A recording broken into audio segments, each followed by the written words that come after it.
The story of the United States Navy is not simply a record of ships and battles, though there are plenty of both, and they are extraordinary in their own right. It is the story of a country that had to invent itself from nothing, including its ability to defend itself on the water. It is the story of men who sailed into the unknown with crude charts and primitive instruments, who stood on the decks of vessels held together by faith and ambition, who looked out at the most powerful naval empires in the world and decided, against all rational judgment, that they were going to fight them anyway. It begins before there was even a United States, in the colonial harbours of New England, where fishermen and merchants had been learning the temperament of the Atlantic for generations. It runs through the chaos of revolution, through the humiliation and triumph of the early republic, through the catastrophic rupture of the Civil War, and the staggering technological transformation of the industrial age. It carries us through 2 world wars, through the silent terror of the Cold War's underwater chess game, and into the modern era where the Navy operates on a scale that would have seemed like pure mythology to the sailors of the 18th century. Tonight, we're going to travel all of it. We're going to walk the decks of the first Continental ships, sit in the cramped quarters of Revolutionary War privateers, stand on the bridge during the great turning points that changed not just American history but the history of the entire world. We're going to meet the admirals and the ordinary seamen, the engineers and the navigators, the men who made catastrophic mistakes, and the ones who performed acts of courage so quietly that history almost forgot to write them down. We're going to start at the very beginning, at a time when America was not yet America, when the idea of a navy was not just impractical but almost laughable. And we're going to follow this institution across more than 2.5 centuries of transformation, disaster, reinvention, and achievement. Before we dive in, take a second to like the video and subscribe, but only if you genuinely enjoy this strange little corner of the internet, where history and curiosity meet in the dark. And thank you for being here. Drop a comment telling me where you're watching from and what time it is, because I know someone out there is stretched out on a couch right now, lights off, the rest of the house completely still, letting the past wash over them like a tide. Whoever you are, this one is for you. Let us begin.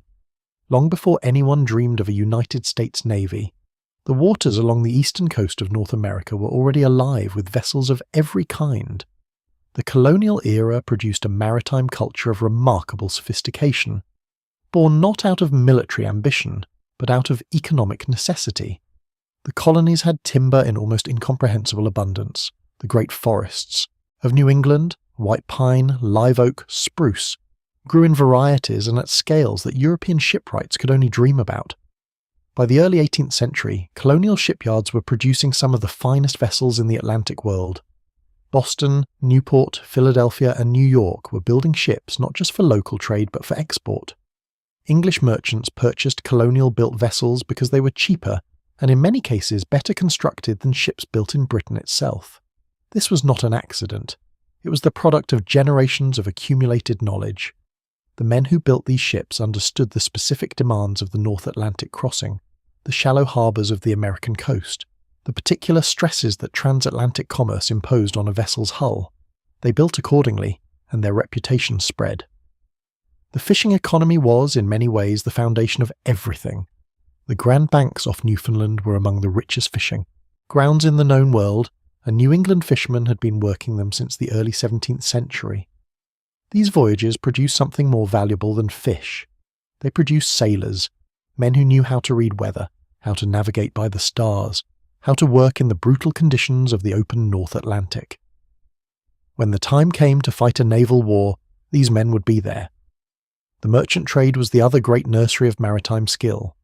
The triangular trade routes connecting the colonies to Britain, the Caribbean, and West Africa kept hundreds of vessels moving constantly. A young man who signed on as a ship's boy in Boston might, over the course of a decade, become an experienced officer familiar with the Atlantic coasts of 3 continents.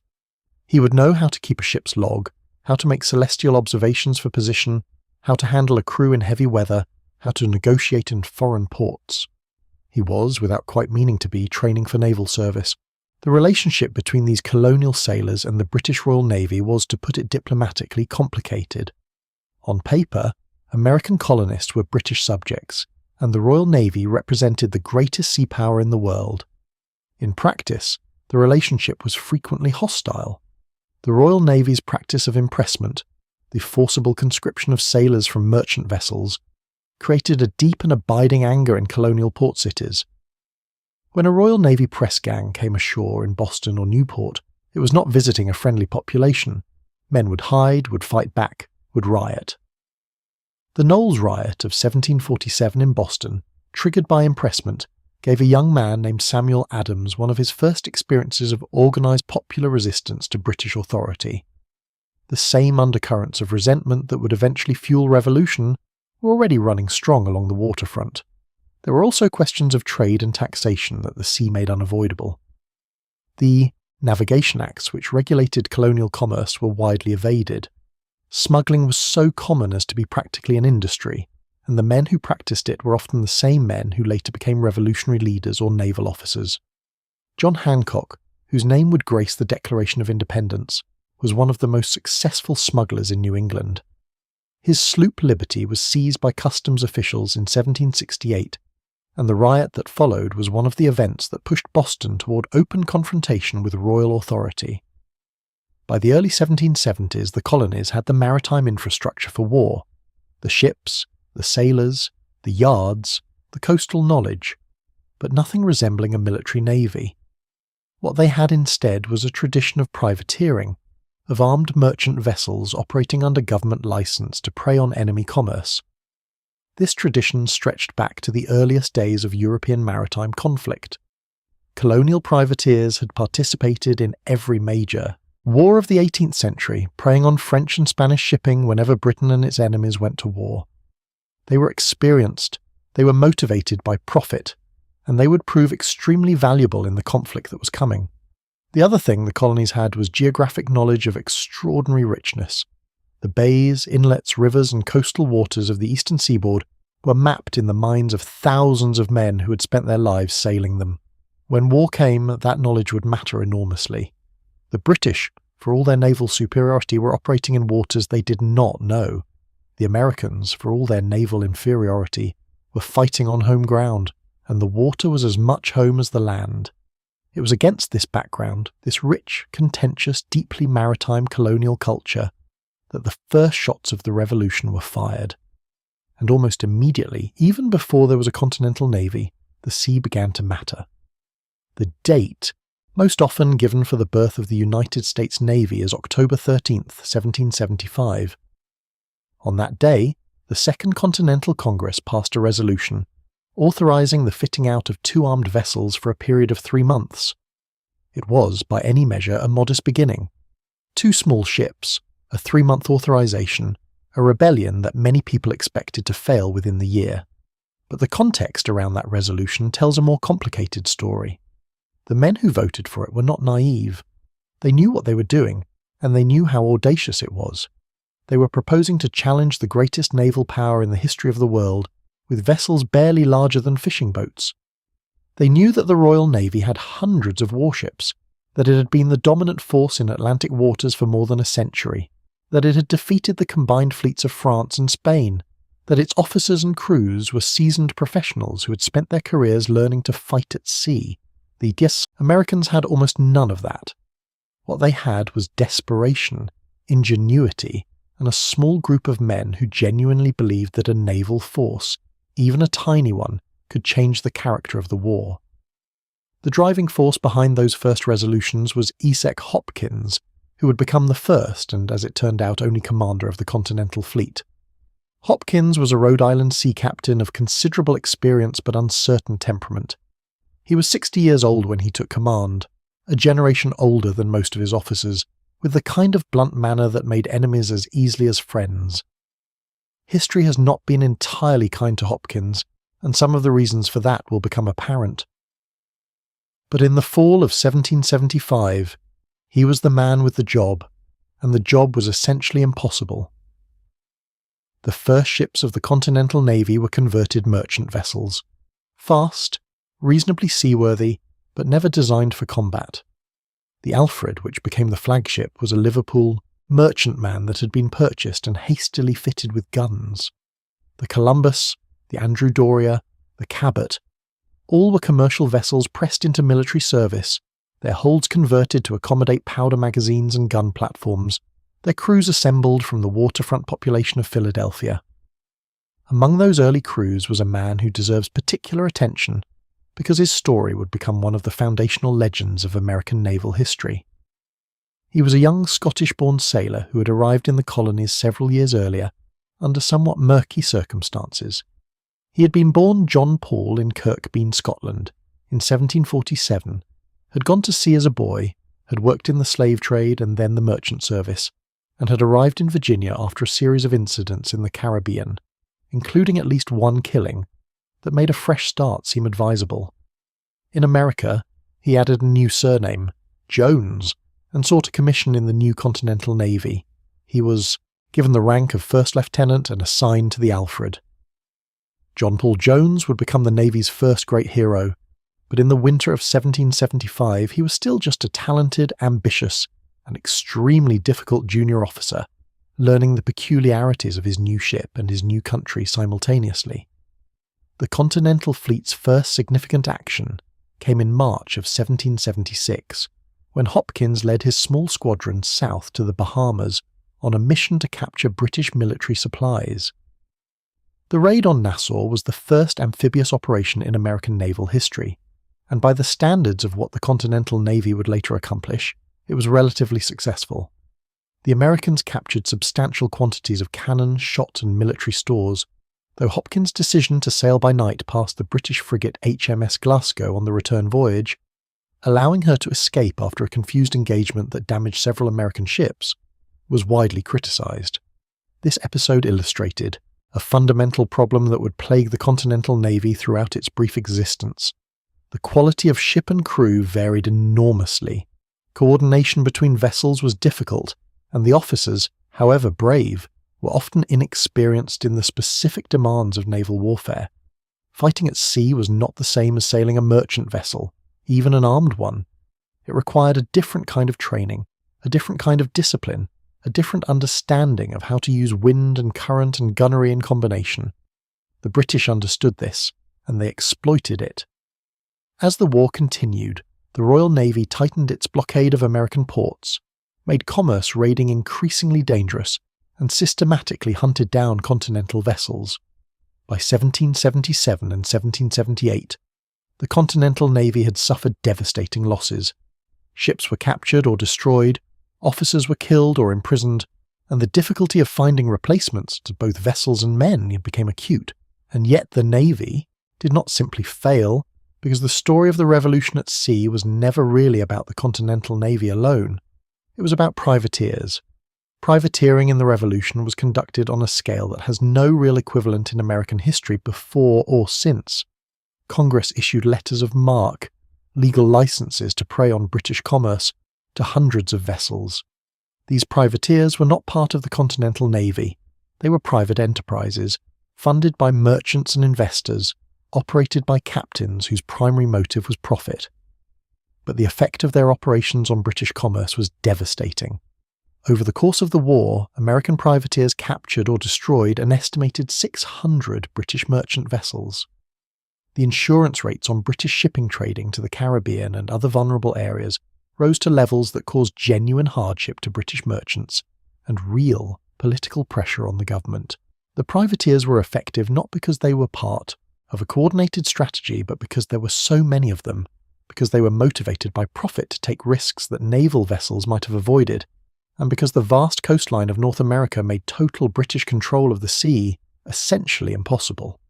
Meanwhile, the diplomatic war was producing the change that would actually decide the outcome at sea. In February of 1778, France entered the war as an American ally, and suddenly the strategic situation was transformed. France had the second most powerful navy in the world. The combined French and American challenge to British sea power was something the Royal Navy had to take seriously, in a way that the Continental Navy alone never could have demanded. Into this transformed situation stepped John Paul Jones, who by 1778 had been given command of the sloop of war Ranger and sent to European waters. Jones was everything that the Continental Navy's leadership was not: aggressive, tactically creative, willing to take audacious risks. In April of 1778, he sailed the Ranger into the Irish Sea and attacked the port of Whitehaven, England, in the first American naval raid on British soil. The material damage was modest, but the psychological impact was enormous. The British public, which had assumed that the war was safely distant, suddenly discovered that American sailors could appear in their own harbours. Then came the action for which Jones would be remembered forever. In September of 1779, commanding the converted French merchant ship Bonhomme Richard, named in honour of Benjamin Franklin's famous almanac, Jones encountered the British convoy escort HMS Serapis in the North Sea. What followed was one of the most brutal ship-to-ship engagements in the age of sail. The Bonhomme Richard was an old, slow, heavily modified vessel that was outgunned by the newer Serapis. Early in the battle, 2 of Jones's own cannons exploded, killing their crews and blowing holes in the ship's own deck. The Serapis's superior firepower tore the Bonhomme Richard apart. At some point during this carnage, the British captain reportedly called on Jones to surrender. The reply that Jones supposedly gave, "I have not yet begun to fight," may or may not be precisely what he said, but the sentiment was accurate. He refused to surrender. Instead, Jones managed to lash the 2 ships together, fighting at point-blank range in a ghastly close-quarters battle that lasted for hours as both ships burned and the Bonhomme Richard slowly filled with water. Eventually the Serapis surrendered. Jones transferred his flag to the captured British ship as his own vessel sank beneath him.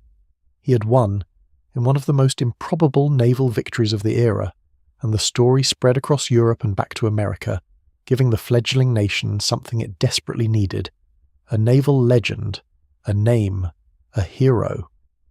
The revolution ended in 1783 with the Treaty of Paris. The Continental Navy did not survive it. The last ship, the frigate Alliance, was sold in 1785. The new United States, deeply in debt and wary of the costs of maintaining a military establishment, decided it did not need a permanent navy. For a few years, it would have none at all. This turned out to be a serious mistake. The absence of an American navy became apparent almost immediately after the revolution ended, and the lesson was delivered by one of the least expected places in the world: the Barbary coast of North Africa. For centuries, the city-states of Algiers, Tunis, Tripoli and Morocco had maintained a profitable arrangement with the maritime powers of Europe.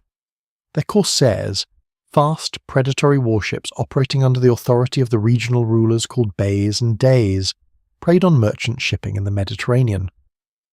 The European powers had discovered that it was cheaper and easier to pay tribute, a polite word for protection money, than to wage war against these states.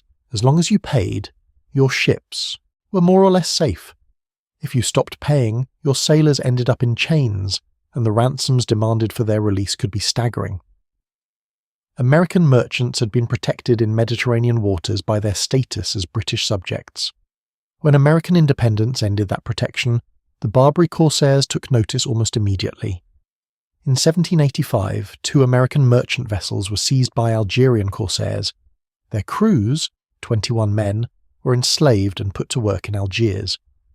They would remain there for years while the American government, lacking both a navy and the funds to pay adequate tribute, struggled to secure their release. The embarrassment and outrage that this situation produced back home was one of the primary arguments for creating a permanent naval force. Thomas Jefferson, serving as American minister to France, had a famous series of exchanges with the Barbary ambassadors in London in which he asked with barely concealed disbelief what right they had to attack ships that had done them no harm. The reply he received was essentially theological and unambiguous. It was their right and duty under their religious law to make war on those who did not share their faith, and any Christian ship in the Mediterranean was a legitimate target. Jefferson came away from these conversations convinced that tribute was a trap, that paying it simply encouraged more predation, and that only force would produce a lasting solution.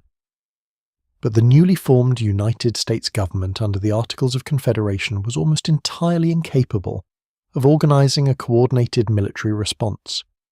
The Constitution, drafted in 1787 and ratified by 1789, gave the new federal government far greater power to organize and fund a military, and the Barbary problem remained very much in the minds of the men who created it.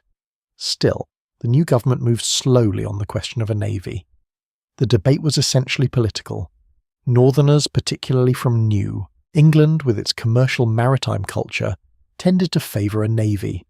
Southern agrarians, led by Jefferson and his allies, worried that a navy was the instrument of commercial empire, an expense that would burden farmers to enrich merchants, and a source of international entanglements that a republic should avoid. The argument shifted decisively in 1793, when Algiers signed a peace treaty with Portugal that had the paradoxical effect of making the situation worse for Americans. With Portuguese warships no longer blockading the Strait of Gibraltar, Algerian corsairs could now sail into the Atlantic. Within months, 11 American ships had been captured and over 100 Americans enslaved. The political pressure on Congress was overwhelming, and in March of 1794, Congress authorized the construction of 6 frigates. The United States Navy, as a permanent institution, was born. The 6 frigates authorized in 1794 were not ordinary ships. They were designed by a Philadelphia shipwright named Joshua Humphreys, and Humphreys understood that the United States could not afford to build ships in every class. What it needed, he argued, was ships that could defeat anything their size and outrun anything larger. He designed frigates that were faster, stronger, and more heavily armed than conventional frigates of the same rating. They were built from live oak, an almost impossibly dense and hard wood that grew in the coastal swamps of the American South, which gave their hulls a resistance to cannon fire that surprised and frustrated their opponents. Of the 6 frigates authorized, 3 were completed before the crisis with Britain that led to the Jay Treaty temporarily cooled the situation. Those 3 ships, the United States, the Constellation, and the Constitution, would go on to define an era. The Constitution in particular would become the most famous warship in American history, a vessel whose career spans decades, whose victories are still celebrated, and which floats today in Boston Harbor as the oldest commissioned warship in the world. But before any of this could be demonstrated in battle, the Navy first had to survive its infancy. The first real test came not against the Barbary States, but against France. In the late 1790s, relations between the United States and its former revolutionary ally deteriorated rapidly. The French revolutionary government, frustrated by American neutrality and by the Jay Treaty with Britain, began authorizing attacks on American merchant shipping. Between 1796 and 1798, French privateers and naval vessels seized hundreds of American ships. The episode produced an undeclared naval war known as the Quasi-War, and it became the new Navy's proving ground. The Quasi-War was not fought with major fleet engagements. It was a campaign of convoy escort, commerce protection, and individual ship-to-ship encounters in the Caribbean, and it was remarkably successful. American frigates proved themselves capable of catching and defeating French vessels. The Constellation's victories over the French frigates L'Insurgente and La Vengeance, won by Captain Thomas Truxtun in 1799 and 1800, were celebrated with genuine enthusiasm across the country. The Navy had won its battles, and public support for maintaining it became considerably harder to oppose. The Quasi-War ended with the Convention of 1800, and the Navy immediately faced a different kind of political threat: Jefferson's election to the presidency. Jefferson had long been skeptical of a large navy. He believed that small coastal gunboats, cheap, defensive, unable to project power overseas, were adequate for American needs. He oversaw a significant reduction in the naval establishment, cutting the number of frigates in active service and building instead hundreds of those gunboats, which would prove virtually useless when actual war came. But before Jefferson's gunboat policy could be fully implemented, the Barbary problem reasserted itself. Tripoli, dissatisfied with the tribute the United States was paying, declared war in 1801 by the novel method of having someone chop down the flagpole in front of the American consulate. Jefferson, whatever his reservations about a large navy, responded by sending a squadron to the Mediterranean. The First Barbary War lasted from 1801 to 1805, and it produced one of the most celebrated and genuinely remarkable episodes in early naval history. The war began badly, with American ships struggling to maintain an effective blockade, and with the superb seamanship required to operate in the Mediterranean proving elusive. Then, in October of 1803, disaster struck in the most humiliating possible way. The frigate Philadelphia, commanded by Captain William Bainbridge, ran aground on an uncharted reef while pursuing a Tripolitan corsair in Tripoli harbour. Bainbridge made every effort to save his ship, throwing guns overboard, pumping water from the holds, attempting to sail off the reef, but nothing worked. With Tripolitan gunboats swarming around his stranded vessel, Bainbridge made the agonising decision to surrender. The Philadelphia's entire crew of over 300 men became prisoners in Tripoli. The Tripolitans floated the frigate and added it to their own fleet. The loss of the Philadelphia was a catastrophe, and the prospect of an American frigate being used against American interests was intolerable. The response that was ordered, and the man who carried it out, produced one of the legendary episodes of naval history. A young lieutenant named Stephen Decatur was given command of a captured Tripolitan ketch, renamed the Intrepid, and tasked with sneaking into Tripoli harbour at night and burning the Philadelphia before she could be used. On the night of February 16th, 1804, Decatur's small crew, mostly Italian-speaking sailors who could answer hailing challenges in a way that would not immediately betray their identity, sailed the Intrepid into the harbour, drew alongside the Philadelphia, boarded her, overwhelmed her Tripolitan guard, set fire to her in multiple places and escaped, all without losing a single man. The British Admiral Horatio Nelson, at that moment the most celebrated naval officer in the world, and not a man given to easy praise, called it the most bold and daring act of the age. The burning of the Philadelphia was splashed across newspapers throughout the United States and Europe. Decatur became, overnight, a national hero at the age of 25. The war eventually ended through a combination of naval pressure and a remarkable overland expedition led by a former consul named William Eaton, who marched a small mixed force of Marines, Greek mercenaries, and Arab cavalry across the Libyan desert to attack Tripoli from the landward side.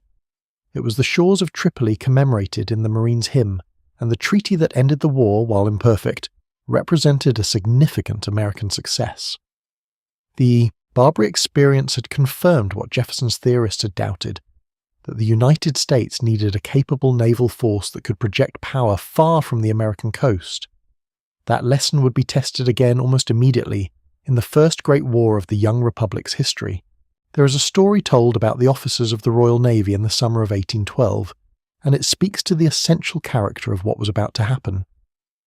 When news reached Britain that America had declared war, the general reaction among the Navy's senior officers was something close to dismissal. The Americans had a handful of frigates and a fleet of those absurd little gunboats that Jefferson had built. The Royal Navy had 600 warships. The idea that this was a serious naval contest struck many British officers as almost beneath comment. They were about to receive one of the most uncomfortable lessons in the history of naval warfare. The war's causes were multiple and tangled. The British, locked in their life-or-death struggle with Napoleon's France, had been stopping American merchant vessels and impressing sailors they claimed were British subjects. They had been supporting Native American confederacies resisting American expansion in the Northwest. They had been treating American neutrality with a contempt that became increasingly intolerable. And there was, running beneath all of it, the deep American resentment of a British commercial and military dominance that seemed to deny the United States its rightful place among the nations. The United States declared war in June of 1812. The navy that went to sea that summer was small, the frigates and a collection of smaller vessels, but it had several significant advantages that the British had failed to account for. First, those Humphreys-designed frigates were genuinely superior warships. The Constitution, the President, and the United States were faster, more heavily built, and more powerfully armed than the British frigates they would face. American gunnery was also, in the war's early months, distinctly superior. American naval officers had insisted on regular gunnery practice, on training their crews to fire accurately and rapidly. British frigates, accustomed to dominance, had sometimes allowed gunnery standards to slip. Second, the American officers who commanded these frigates were a remarkable generation, young, aggressive, trained in the quasi-war and the Barbary campaigns, burning with the desire to prove themselves. Isaac Hull, who commanded the Constitution, had grown up in the Connecticut maritime world. Stephen Decatur, the hero of Tripoli, commanded the United States. Charles Stewart, who would have his own moment of glory later in the war, commanded other vessels. These were not cautious men. The first major naval engagement of the war came in August of 1812, and it was an American victory so decisive, so unexpected, and so celebrated that it changed the entire psychological character of the conflict. Isaac Hull, commanding the Constitution, encountered the British frigate HMS Guerriere off the coast of Nova Scotia on August 19th. The Guerriere was commanded by Captain James Dacres, who had actually sent Hull a written challenge before the war began, inviting any American frigate to come meet him. Hull had come to accept the invitation. The battle lasted less than 30 minutes. The Constitution's superior construction and the accuracy of her gunnery proved overwhelming. British cannonballs that struck the Constitution's thick live-oak hull bounced off or failed to penetrate, leading a sailor watching from the deck to shout that she was like her sides were made of iron, and the nickname Old Ironsides was born. The Guerriere was so thoroughly dismasted and shattered that she had to be scuttled rather than brought into port as a prize. The news reached the United States at a moment of profound national anxiety. The land campaign in the Northwest was going badly. American forces had surrendered Detroit without a fight. The war, which had been sold to the public as a quick and easy affair, was looking like anything but. The victory of the Constitution over the Guerriere was electrifying, a demonstration that America could not simply be brushed aside, that its sailors and its ships were capable of meeting and defeating the masters of the sea. More victories followed in quick succession, each one adding to the national pride and to the collective embarrassment in Britain. In October, the United States, commanded by Stephen Decatur, took the British frigate HMS Macedonian in a battle that was notable for the precision of American gunnery. Decatur's crew hit the Macedonian with such accuracy and such volume of fire that they killed or wounded more than a third of her crew while suffering minimal casualties themselves. The Macedonian was brought into New York Harbor as a prize, the first time a British warship had been brought as a capture into an American port. In December, the Constitution struck again, this time under the command of William Bainbridge, the same captain who had been forced to surrender the Philadelphia and Tripoli harbor years before and who had been seeking redemption ever since. Off the coast of Brazil, the Constitution encountered the British frigate HMS Java, and in another overwhelming victory reduced her to a wreck. The Java was too damaged to be brought in and was burned at sea, but Bainbridge had his redemption. These victories, 3 frigates taken or destroyed in the war's first 6 months, sent a shockwave through Britain. They had no precedent. The Royal Navy had suffered occasional defeats, but this kind of systematic, repeated humiliation in single-ship actions was something it had not experienced in living memory. The Admiralty responded by ordering that British frigates should not engage American super-frigates one-on-one. It was a tacit admission that the Americans were better. The British response over the following years was to deploy overwhelming force. They blockaded the American coast with squadrons of ships of the line, making it increasingly difficult for American frigates to get to sea at all. They captured Washington in 1814 and burned the White House and the Capitol. The war ground on inconclusively until both sides, exhausted and ready for peace, signed the Treaty of Ghent in December of 1814. But even as the treaty was being signed, one more extraordinary naval episode was playing out on the Great Lakes, which had been the scene of the war's most desperate inland naval competition. The Battle of Lake Erie in September of 1813 deserves special attention, because it happened in conditions of such primitive improvisation that it borders on the incredible. Oliver Hazard Perry was 27 years old when he was given command of the American naval force on Lake Erie. His task was to build a fleet from scratch in the wilderness. There were no shipyards, no established supply lines, no experienced craftsmen. Perry had to import almost everything: guns, rigging, anchors, sailcloth, overland through the forests of Pennsylvania and Ohio. He had to recruit crews from the regular Navy, from frontier communities, from militias, from anyone he could find. What he built in those muddy lakeside yards was a fleet that would fight one of the most decisive naval battles in American history. On September 10th, 1813, Perry's fleet met the British squadron under Captain Robert Barclay on Lake Erie. The battle was brutal. Perry's flagship, the Lawrence, was battered into wreckage by concentrated British fire. With most of his crew dead or wounded, Perry did something that became the defining image of the battle. He had himself rowed through the middle of the fighting under heavy fire in a small open boat to take command of another ship, the Niagara. Under his command, the Niagara broke through the British line and the battle swiftly turned. Every British ship was captured or destroyed. Perry's report to his superior, General William Henry Harrison, was as concise as it was eloquent. "We have met the enemy, and they are ours. 2 ships, 2 brigs, 1 schooner, and 1 sloop." These words entered the American memory as firmly as any spoken during the war. The War of 1812 ended without resolving many of its causes.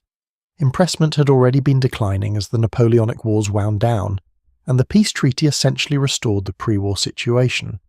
But for the Navy, it had been enormously important. The victories of the American frigates had established beyond any doubt that the Navy deserved to exist, that it was capable of extraordinary achievements against the greatest naval power in the world, and that the American public was prepared to take enormous pride in its accomplishments. The Navy emerged from the war with its institutional identity firmly established. It also emerged with a second generation of heroes: Hull, Decatur, Bainbridge, Perry, Porter, whose names would echo through the institution for decades, inspiring the men who came after them with the knowledge of what American sailors could accomplish when properly led and properly equipped. The decades between the War of 1812 and the Civil War were years of profound transformation for the Navy, though the transformation was not primarily military. With no immediate naval rival on the horizon, the Navy turned its attention to other missions: exploration, commerce protection, and the slow, contentious adoption of technologies that would eventually revolutionize naval warfare. The most romantic of the Navy's antebellum activities was exploration, and the most important of the great exploring expeditions was the United States Exploring Expedition of 1838 to 1842, known universally as the Wilkes Expedition, after its commanding officer, Lieutenant Charles Wilkes. Wilkes was a difficult man, arrogant, demanding, prone to excessive punishment of his crews, and deeply unpopular with almost everyone who served under him. He was also a genuinely capable navigator and surveyor, and the expedition he commanded was one of the most scientifically productive in American history. Over 4 years, the expedition sailed to Antarctica, confirming that it was indeed a continent, mapped over 200 islands in the Pacific, charted thousands of miles of coastline from the Antarctic to the Pacific Northwest, and returned with collections of specimens and charts that formed the foundation of the Smithsonian Institution's natural history collections. The men who sailed on the Wilkes expedition returned transformed.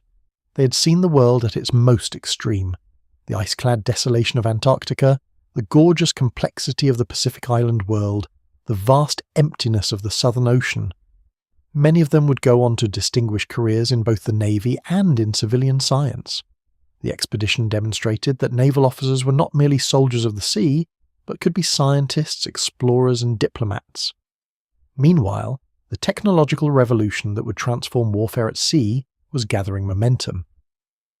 The first of the transformative technologies was steam power, and the Navy's relationship with it was, to put it mildly, ambivalent.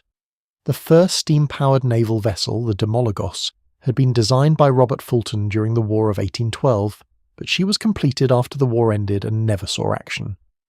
In the following decades, steam engines appeared on naval vessels primarily as auxiliary power, paddle-wheel steamers that could move in calm conditions when a sailing ship was becalmed. But these early steam warships had obvious vulnerabilities. The paddle wheels were exposed and easily damaged, the engines were unreliable, and the coal consumption was enormous. Naval officers of the old school were deeply suspicious of steam. Their careers had been built around the mastery of sail, and they were not wrong to observe that early steam engines were temperamental, and that the strategic implications of depending on a fuel supply were serious. A sailing ship could operate anywhere there was wind. A steam warship needed coal, and coal needed supply. Depots and supply depots needed to be controlled and defended. But the skeptics could not hold back the tide. The screw propeller, developed in the 1830s and 1840s, solved the problem of the exposed paddle wheel. The propeller was below the waterline, protected by the ship's hull, and the engines that drove it could be placed deep inside the ship as well. The USS Princeton, commissioned in 1843, was the Navy's first propeller-driven steam warship, and she was followed by a generation of vessels that combined sail and steam, using the former for long passages and the latter for battle. The other great technological development of the antebellum period was the shell gun. For centuries, naval artillery had fired solid iron balls, cannonballs, that were effective at dismasting ships and battering their hulls, but relatively limited in their destructive power. The shell gun fired explosive projectiles that burst on contact, causing fire, fragmentation damage, and casualties far in, excess of solid shot. French naval theorist Henri-Joseph Pichon had demonstrated the devastating potential of shell fire against wooden warships in the 1820s and 1830s, and navies throughout the world had been developing shell guns ever since. The implications were enormous and not immediately absorbed. If explosive shells could set wooden ships on fire or blow them apart, the traditional wooden warship, which had ruled the seas since the age of Drake, was suddenly vulnerable in ways it had never been before. The answer was obvious in retrospect. If wood would not stop shells, perhaps iron would. The ironclad ship, almost unimaginable to the generation of Perry and Decatur, was becoming a practical possibility. But before these technologies could be fully worked out, the Navy and the nation were struck by the catastrophe that had been building for generations. The question of slavery had been tearing at the American political fabric since the Constitution was written. The Navy was not isolated from this tension. Southern officers, many of the Navy's most distinguished commanders were Southerners, were deeply committed to the slave society that had produced them. Northern officers and sailors often had very different views. The Navy had its own history with slavery, including its role in the suppression of the transatlantic slave trade, a mission the Navy pursued with variable enthusiasm and effectiveness through the antebellum decades. When Southern states began to secede in the winter of 1860 and 1861, the Navy faced the same wrenching choice that the Army faced. Where did individual loyalty lie, with the nation or with the state? The Navy's officer corps was smaller and arguably more cohesive than the Army's, but the division was real and painful. Of the nearly 1,600 officers in the Navy when the Civil War began, approximately 300 resigned their commissions to serve the Confederacy. Among them were some of the Navy's most capable and experienced men. Franklin Buchanan, the first superintendent of the Naval Academy, became the Confederacy's most senior admiral.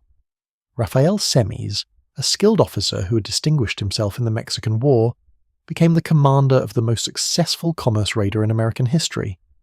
The Navy that Abraham Lincoln inherited was small, stretched thin across its global commitments, and about to face the most severe test in its history, a test that would also prove to be the moment of the Navy's technological transformation. The age of wooden ships and iron men was about to become the age of iron ships and something else entirely. When Abraham Lincoln declared a naval blockade of the Confederate States on April 19, 1861, he was signing an order that, on its face, was almost impossible to execute. The Confederate coastline stretched for more than 3,500 miles, encompassing dozens of major ports and hundreds of inlets, river mouths, and coastal waterways. The Union Navy had approximately 90 ships, of which fewer than half were in any condition for active service. Blockading 3,000 miles of coastline with 40-odd warships was not a strategy, it was an aspiration. But Secretary of the Navy Gideon Welles, one of the most capable administrators in Lincoln's cabinet, set about making the aspiration into a reality with extraordinary efficiency. He purchased vessels, merchant ships, ferries, tugs, anything that could carry a gun, by the dozens. He contracted for the construction of the new warships at an unprecedented rate. He organized the Blockade Strategy Board, which produced one of the most intelligent and comprehensive naval strategic analyses in American history, identifying the key Confederate ports that, if captured or effectively blockaded, would strangle Southern commerce and logistics. The Confederate response to the blockade was necessarily creative. The South lacked the industrial base to build a conventional navy. It lacked iron, foundries of sufficient capacity, engine works, skilled mechanics, trained naval officers in adequate numbers. What it had was ingenuity, necessity, and a few men of genuine genius who were willing to try things that had never been tried before. The most consequential of these innovations was the ironclad warship, and the story of how it came to define naval warfare begins in the Norfolk Navy Yard in the spring of 1861. When Virginia seceded, the Union forces at Norfolk had to abandon the yard, and in their haste they scuttled a number of ships, including the frigate USS Merrimac. The Confederates raised the Merrimac, found her engines and hull relatively intact, and gave her to a naval constructor named John Luke Porter and a naval officer named Stephen Mallory, the Confederate Secretary of the Navy, who had a vision. Instead of rebuilding the Merrimac as she had been, they would convert her into something that had never quite existed in American waters, a true armoured warship. They cut down her upper hull, built a long sloping wooden casemate over her deck, and covered that casemate with 4 inches of iron plate. They armed her with 10 guns, including a pair of heavy 7-inch rifles. They renamed her the CSS Virginia. She was not fast, she was not elegant. Her engines, which had been condemned before the war, were barely adequate to move her ponderous hull. She drew so much water that she could barely navigate the shallow waters of Hampton Roads. But she was essentially impervious to the gunfire of wooden warships, and on March 8th, 1862, she proved it in the most devastating possible way. Virginia steamed out into Hampton Roads, where a force of Union wooden warships was maintaining the blockade, and she simply destroyed them. The USS Cumberland was rammed and sunk. The USS Congress was battered into surrender and burned. Other Union ships ran aground trying to escape. The Virginia lost almost none of her crew and sustained only minor damage. The most powerful wooden warships the Union possessed had been rendered obsolete in a single afternoon. The news that reached Washington that evening caused something close to panic in the Lincoln cabinet. The Virginia could steam up the Potomac and shell Washington. She could break the blockade at every Confederate port. She could end the war. The Secretary of War, Edwin Stanton, who was not given to understatement, reportedly paced the room looking out the window as if he expected the Virginia to appear at any moment. But the Union had a secret.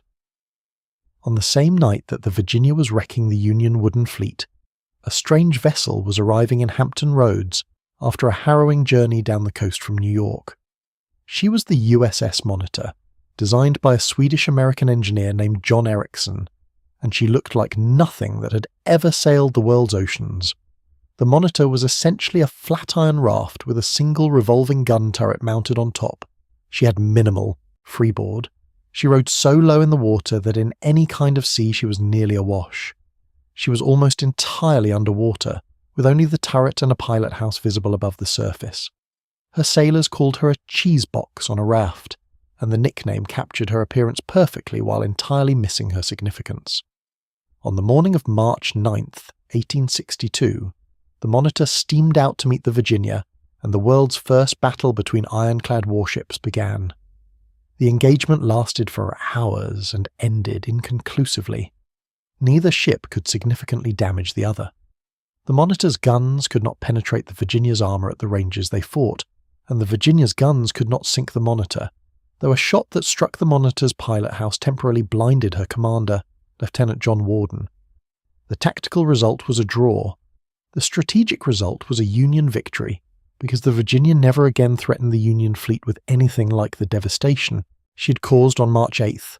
The age of the wooden warship was definitively over, and both sides knew it. The Civil War naval story was not only about Hampton Roads, important as that engagement was. It was a 4-year struggle conducted on rivers, in coastal waters, and on the open sea, in which the Union used its naval power in ways that were decisive to the war's outcome. The Mississippi River Campaign, conducted with shallow draft river gunboats under officers like Andrew Hull Foote and David Dixon Porter, cracked open the Confederate heartland. Fort Henry and Fort Donelson fell in February 1862, their reduction made possible by naval gunfire that Confederate land defenses could not answer. The fall of these forts opened the Tennessee and Cumberland rivers to Union penetration and forced Confederate forces to abandon an enormous swathe of Tennessee and Kentucky. The capture of New Orleans in April 1862 was another turning point, executed in a manner that remains one of the most audacious naval operations of the war.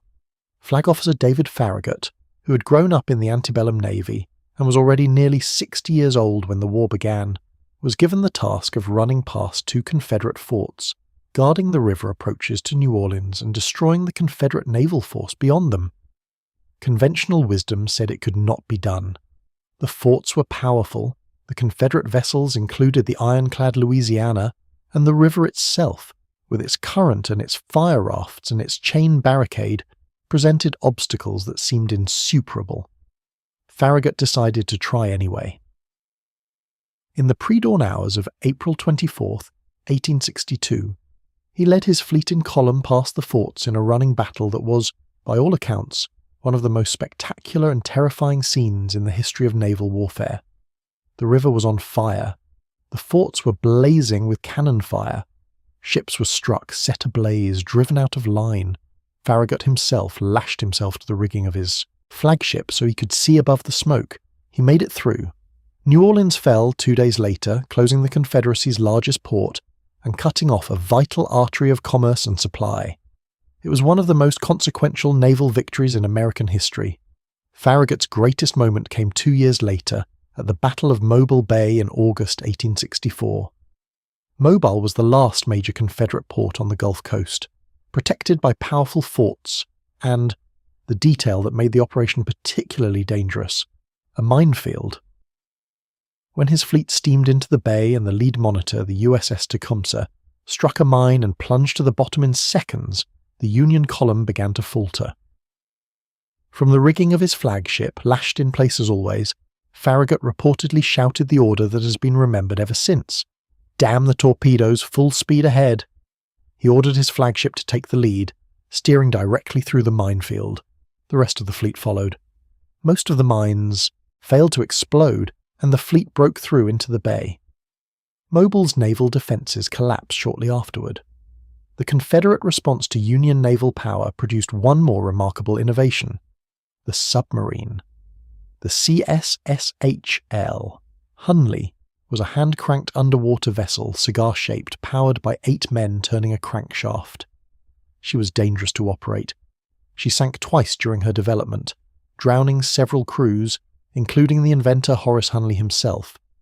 But she worked, after a fashion, and on the night of February 17, 1864, she became the first submarine in history to sink a warship in combat, striking the Union sloop Slocum USS Housatonic with a spar torpedo and sending her to the bottom. The Hunley herself disappeared that same night, not to be found for more than a century, when her wreck was discovered on the bottom of Charleston Harbour in 1995. When she was raised and studied, the evidence suggested she had sunk very shortly after the attack, possibly from the pressure wave of her own weapon. Her crew of 8 men were found at their stations, suggesting they had died suddenly, without warning, without suffering. They remain there still, in the careful custody of a conservation laboratory in North Charleston, awaiting the conclusion of a restoration that is among the most painstaking archaeological projects in American history. The Civil War at sea was, in its essential character, a demonstration of what naval power could do when one side had it and the other did not. The Union Navy's blockade, imperfect as it was, genuinely strangled the Confederate economy over time. The Union's river gunboats opened the interior of the continent to penetration. The Union's ability to move troops by sea gave it a strategic flexibility that Confederate forces could never match. By the war's end, the Union Navy had grown from those 90 ships in 1861 to over 600, the largest naval force in American history to that point. And the Navy that emerged from the Civil War was fundamentally different from the one that had entered it. Steam had replaced sail, iron had replaced wood, the rifled gun had replaced the smoothbore, mines, torpedoes, and submarines had appeared on the battlefield for the first time.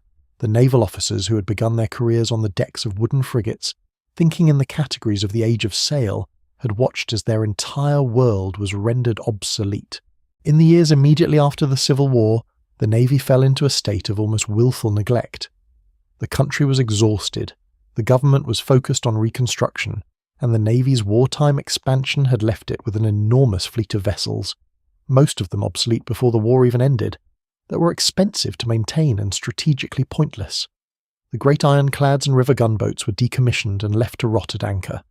The Navy's officer corps, full of men who had seen real combat and understood the direction in which technology was moving, found themselves trapped in an institution that was simultaneously too large and too small. Too many officers for the peacetime establishment, too few modern ships and resources to do anything meaningful. For officers like Stephen Luce, who would eventually found the Naval War College, these were years of professional frustration that turned their attention toward theory, toward the question of what a navy was, for and how it ought to be used. Luce's most important contribution was not his own writing, but the man he recruited to teach at the Naval War College when it was founded in 1884.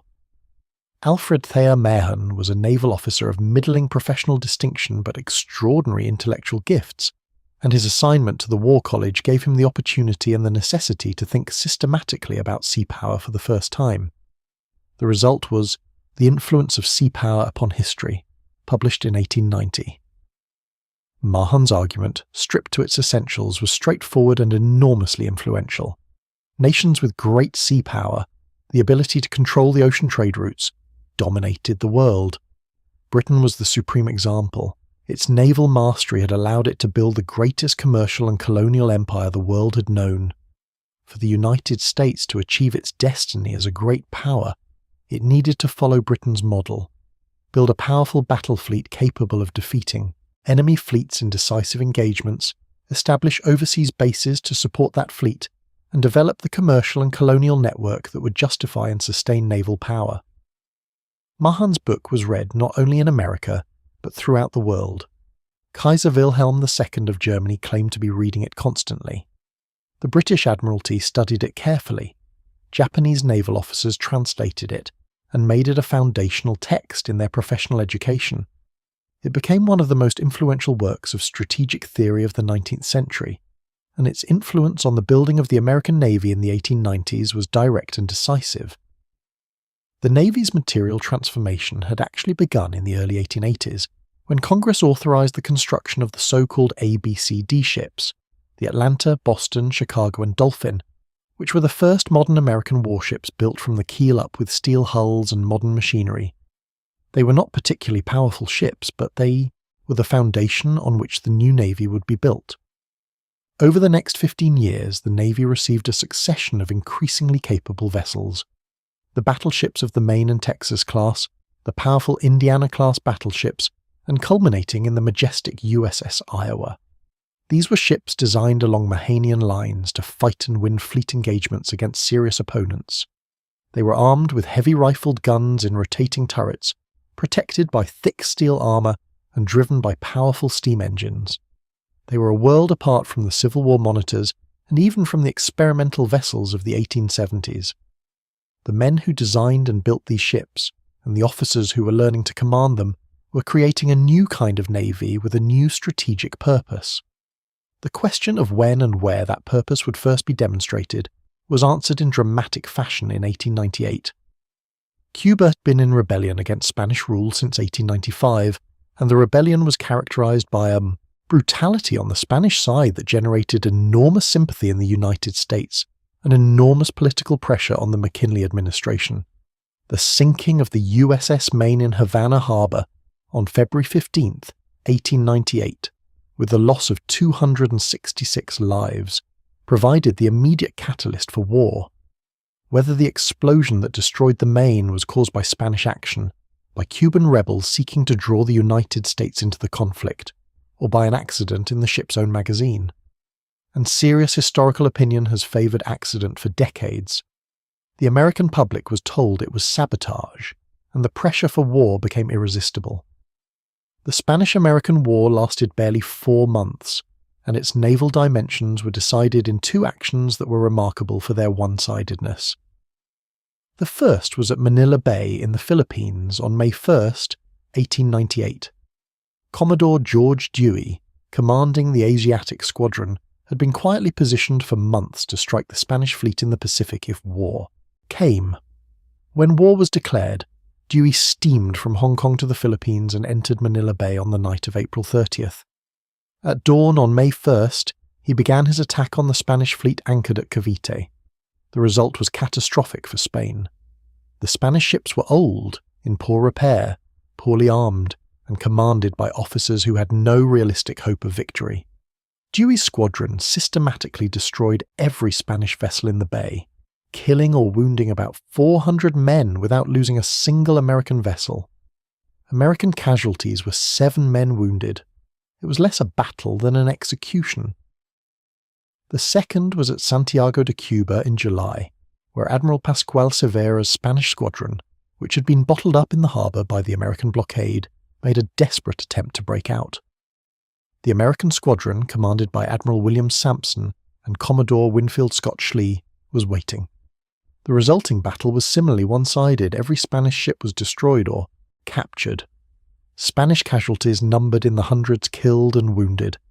The American side lost 1 man killed and several wounded. The war was essentially over. Cuba gained independence, or, more accurately, gained a form of supervised independence that kept it firmly within the American sphere of influence. Spain ceded Puerto Rico, Guam, and the Philippines to the United States. America had become, almost overnight, an imperial power with overseas territories stretching across both the Atlantic and Pacific. The Navy had demonstrated conclusively that Mahan had been right. Sea power projected, sea power used aggressively and decisively, could transform a nation's strategic position. The United States was no longer simply a continental power looking outward with aspiration. It was a Pacific power, a Caribbean power, a global naval presence. And the implications of that transformation would unfold over the next half-century in ways that would have staggered even the most ambitious of the Navy's visionaries. No president in American history has had a deeper personal connection to the Navy than Theodore Roosevelt. He had served as Assistant Secretary of the Navy before the Spanish-American War, had resigned that position to lead the Rough Riders in Cuba when the shooting started, and had returned to politics burning with the conviction that American greatness depended on naval power. When he became president in 1901, after McKinley's assassination, he brought to the office a strategic vision shaped entirely by Mahan and a personal enthusiasm for naval affairs that was almost childlike in its intensity. Roosevelt's presidency transformed the Navy. He pushed through the construction of new battleships at a rate that alarmed Congress and delighted the admirals. He modernized the officer education system, demanding that captains and admirals know not just seamanship, but strategy and geopolitics. He reorganized the Navy's command structure to make it more efficient and responsive, and he developed what became known as the Big Stick policy, the idea that American power, ultimately resting on naval strength, should be ready to assert itself wherever American interests were at stake. The most theatrical demonstration of Roosevelt's naval confidence came in 1907 and 1908, with the voyage of the Great White Fleet. The backstory was a diplomatic crisis with Japan. Relations between the two countries had been deteriorating since the Russo-Japanese War of 1904 to 1905, in which Japan had defeated Russia with shocking completeness and established itself as a major Pacific power. American attitudes toward Japan were complex and often contradictory. Roosevelt had helped broker the peace treaty ending the Russo-Japanese War, winning the Nobel Peace Prize in the process. But he also worried about Japanese ambitions in the Pacific and anti-Japanese sentiment in California, where laws restricting Japanese immigration were being proposed, was creating diplomatic friction. Roosevelt's response to this complex situation was characteristically theatrical. He decided to send the entire battleship fleet on a world cruise. 16 battleships, painted gleaming white, would circumnavigate the globe, visiting ports on every continent, demonstrating American naval power to the world and to Japan in particular. It was gunboat diplomacy on the grandest possible scale. The fleet departed Hampton Roads on December 16th, 1907. Roosevelt watched them steam past from the deck of the presidential yacht, and the sight reportedly moved him deeply. The battleships were arranged in a long column, their white hulls and buff-coloured smokestacks gleaming in the winter light. They were the most powerful collection of warships the United States had ever sent to sea in peacetime. The cruise lasted 14 months. The fleet visited Brazil, Chile, Peru, Mexico, Australia, the Philippines, Japan, China, Ceylon, Egypt, Gibraltar, and finally returned, home through the Atlantic. At every port it was received with elaborate ceremony and widespread popular enthusiasm. the Australian port of Sydney greeted the Americans with one of the largest welcoming celebrations in the city's history. The Japanese response was surprisingly warm: enormous crowds, elaborate banquets, carefully choreographed goodwill, though the diplomatic message was not lost on either side. When the fleet returned to Hampton Roads in February 1909, Roosevelt was there to meet it. He was weeks away from the end of his presidency, and the sight of the returning fleet clearly meant a great deal to him. The cruise had demonstrated that the United States could sustain a major naval force in global operations, that American sailors could match the professionalism of any navy in the world, and that the country's naval power was real, not theoretical. It had also, less visibly, revealed the Navy's logistical limitations. The Great White Fleet had depended heavily on commercial vessels for coaling and supply, because the United States lacked the network of naval bases that would have made independent global operations possible. This was a lesson that would be absorbed and acted upon as the Navy began the work of establishing the basing network that modern naval power required. The period between the Great White Fleet and the First World War saw the Navy continue its growth and technological evolution. Submarines, which had been present in nascent form since the Civil War, were now becoming practical weapons. Aircraft, a technology so new that it barely existed, were being eyed with curiosity by a few forward-looking naval officers. The dreadnought revolution, the construction of all big-gun battleships that made all previous battleships obsolete overnight, forced the Navy to rebuild its battle line from the keel up. And waiting on the other side of the world, the other great naval revolution was taking shape in the ports and shipyards of a nation that had been studying Mahan as carefully as anyone. When the First World War began in August 1914, the United States declared neutrality, and the Navy's role was initially confined to protecting American shipping and commerce on the high seas. This proved more complicated than it sounds, because both Britain and Germany were engaged in maritime warfare that threatened American interests, though in different ways and with very different technologies. Britain, with the world's most powerful surface fleet, imposed a naval blockade of Germany that systematically intercepted neutral shipping, including American vessels, on the grounds that the cargoes might be destined for Germany. This was aggravating and economically damaging, but it did not kill Americans. Germany's response to the British blockade was different and far more dangerous. Germany's submarine force, the U-boats Unterseeboote, began unrestricted warfare against Allied shipping in the waters around Britain.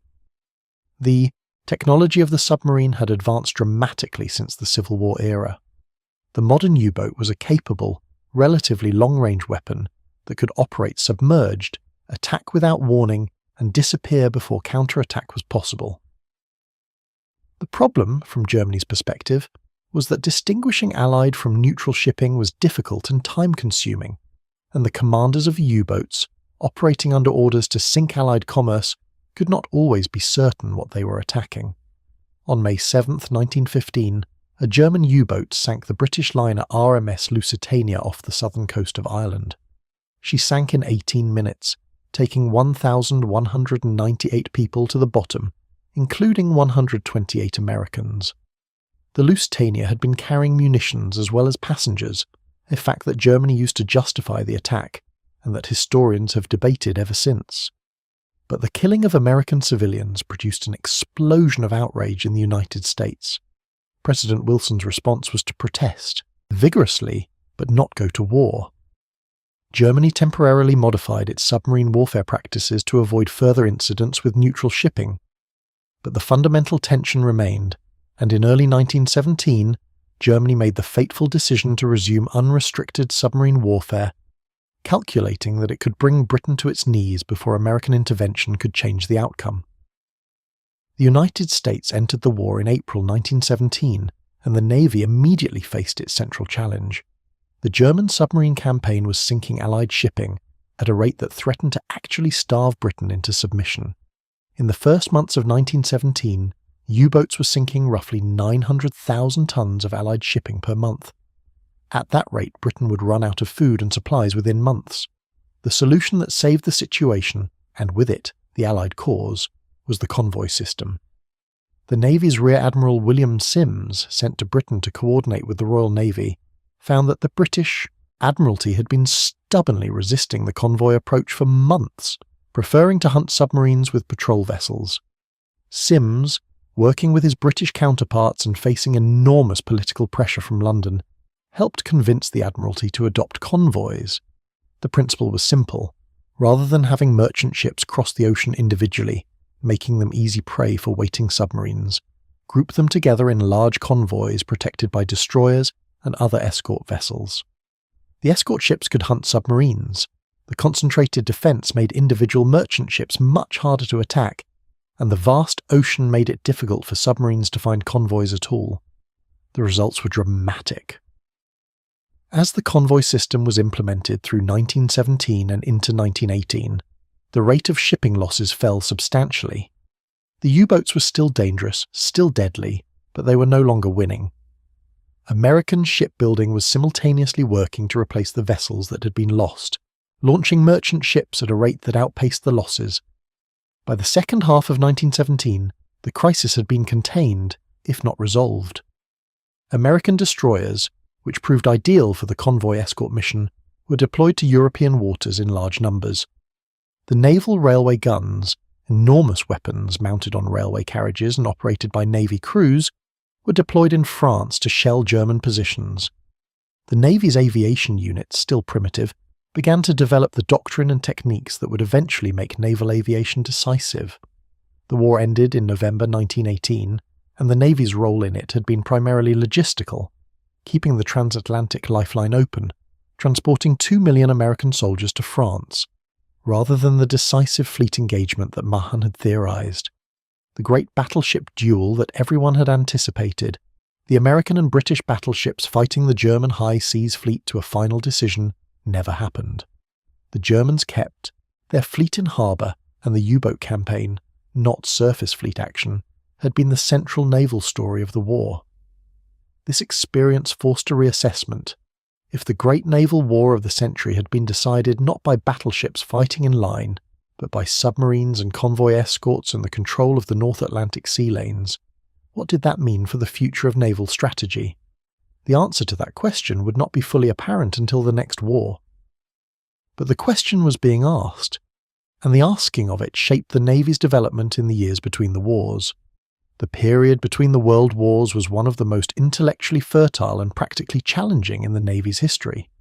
It was a time of treaty limitations, of technological revolution, of budgetary constraint, and of a growing awareness that the next great naval war, which most serious naval officers believed was inevitable, would be fought with weapons and tactics that were still being invented. The Washington Naval Treaty of 1922 was the central event of the immediate post-war period.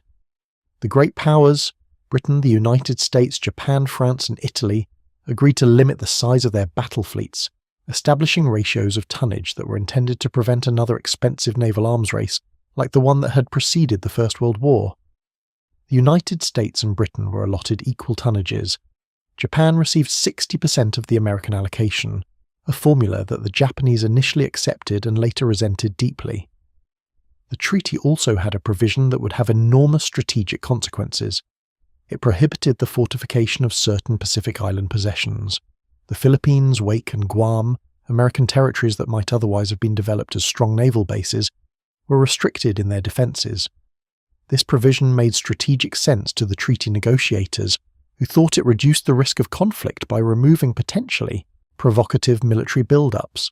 It made strategic nonsense to the naval officers, who would eventually have to fight in those waters, because it left American positions in the Western Pacific essentially indefensible. The treaty did allow an unexpected benefit, however. Several battleships and battlecruisers that were under construction or recently completed were required to be scrapped under the tonnage limits. Rather than simply destroy them, the treaty permitted the conversion of some of these hulls into aircraft carriers. The USS Lexington and the USS Saratoga, originally designed as battlecruisers, were converted under this provision and became the largest and most capable aircraft carriers in the world when they were commissioned in the late 1920s. Those carriers, and the growing community of naval aviation officers who flew from them and thought deeply about how to use them, were about to transform the entire conception of naval warfare. Naval aviation had begun during the First World War, when Eugene Ely had become the first person to land an airplane on a ship in 1911, and when the Navy had begun developing flying boats for patrol and reconnaissance.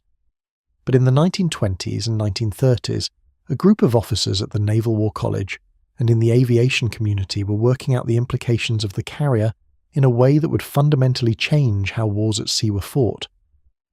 The central insight was that aircraft could extend the reach of naval power far beyond the range of naval guns. A battleship's guns, however powerful, could reach out perhaps 20 miles. A carrier's aircraft could reach out several hundred miles. If carriers could be used to locate and attack enemy fleets before those fleets could close to gun range, the entire tactical logic of naval warfare, the line of battleships exchanging fire at close range, the armoured behemoths duelling to the death, was obsolete. This was a radical idea, and it was resisted by many traditional naval officers who had built their careers around the battleship and who found it difficult to believe that airplanes could actually sink a well-armoured ship. The Navy ran exercises in the 1920s and 1930s that repeatedly demonstrated the potential of carrier aviation, but the lessons were contested, qualified, and sometimes simply ignored by the battleship advocates who still dominated the senior ranks. Outside the United States, Japan was paying close attention. The Imperial Japanese Navy had its own aviation community, its own brilliant air tacticians, and its own willingness to learn from American innovations while developing doctrines of its own. Japanese naval engineers were building aircraft that in some respects were superior to anything the Americans or British possessed. And Japanese strategic planning was incorporating carrier aviation in ways that were more radical and more thoroughly worked out than American doctrine had yet become. The 1930s brought another dimension to this developing crisis. Japan's expansion in China, its withdrawal from the Washington Treaty System, and its openly aggressive posture in the Pacific were clear signals of intent that the Navy watched with increasing anxiety. The German rearmament under Hitler, the rise of Mussolini's Italy, the construction of new and powerful warships in yards across Europe and Asia, all of this was building toward a confrontation that seemed, to anyone paying attention, inevitable. The Navy began its own expansion in the mid-1930s. New treaties, the London Naval Treaties of 1930 and 1936, attempted to manage the competition, but they were increasingly ineffective. Japan withdrew from the treaty system entirely in 1936. Germany, rebuilding its fleet in violation of Versailles, was building pocket battleships and submarines that were specifically designed to threaten British commerce.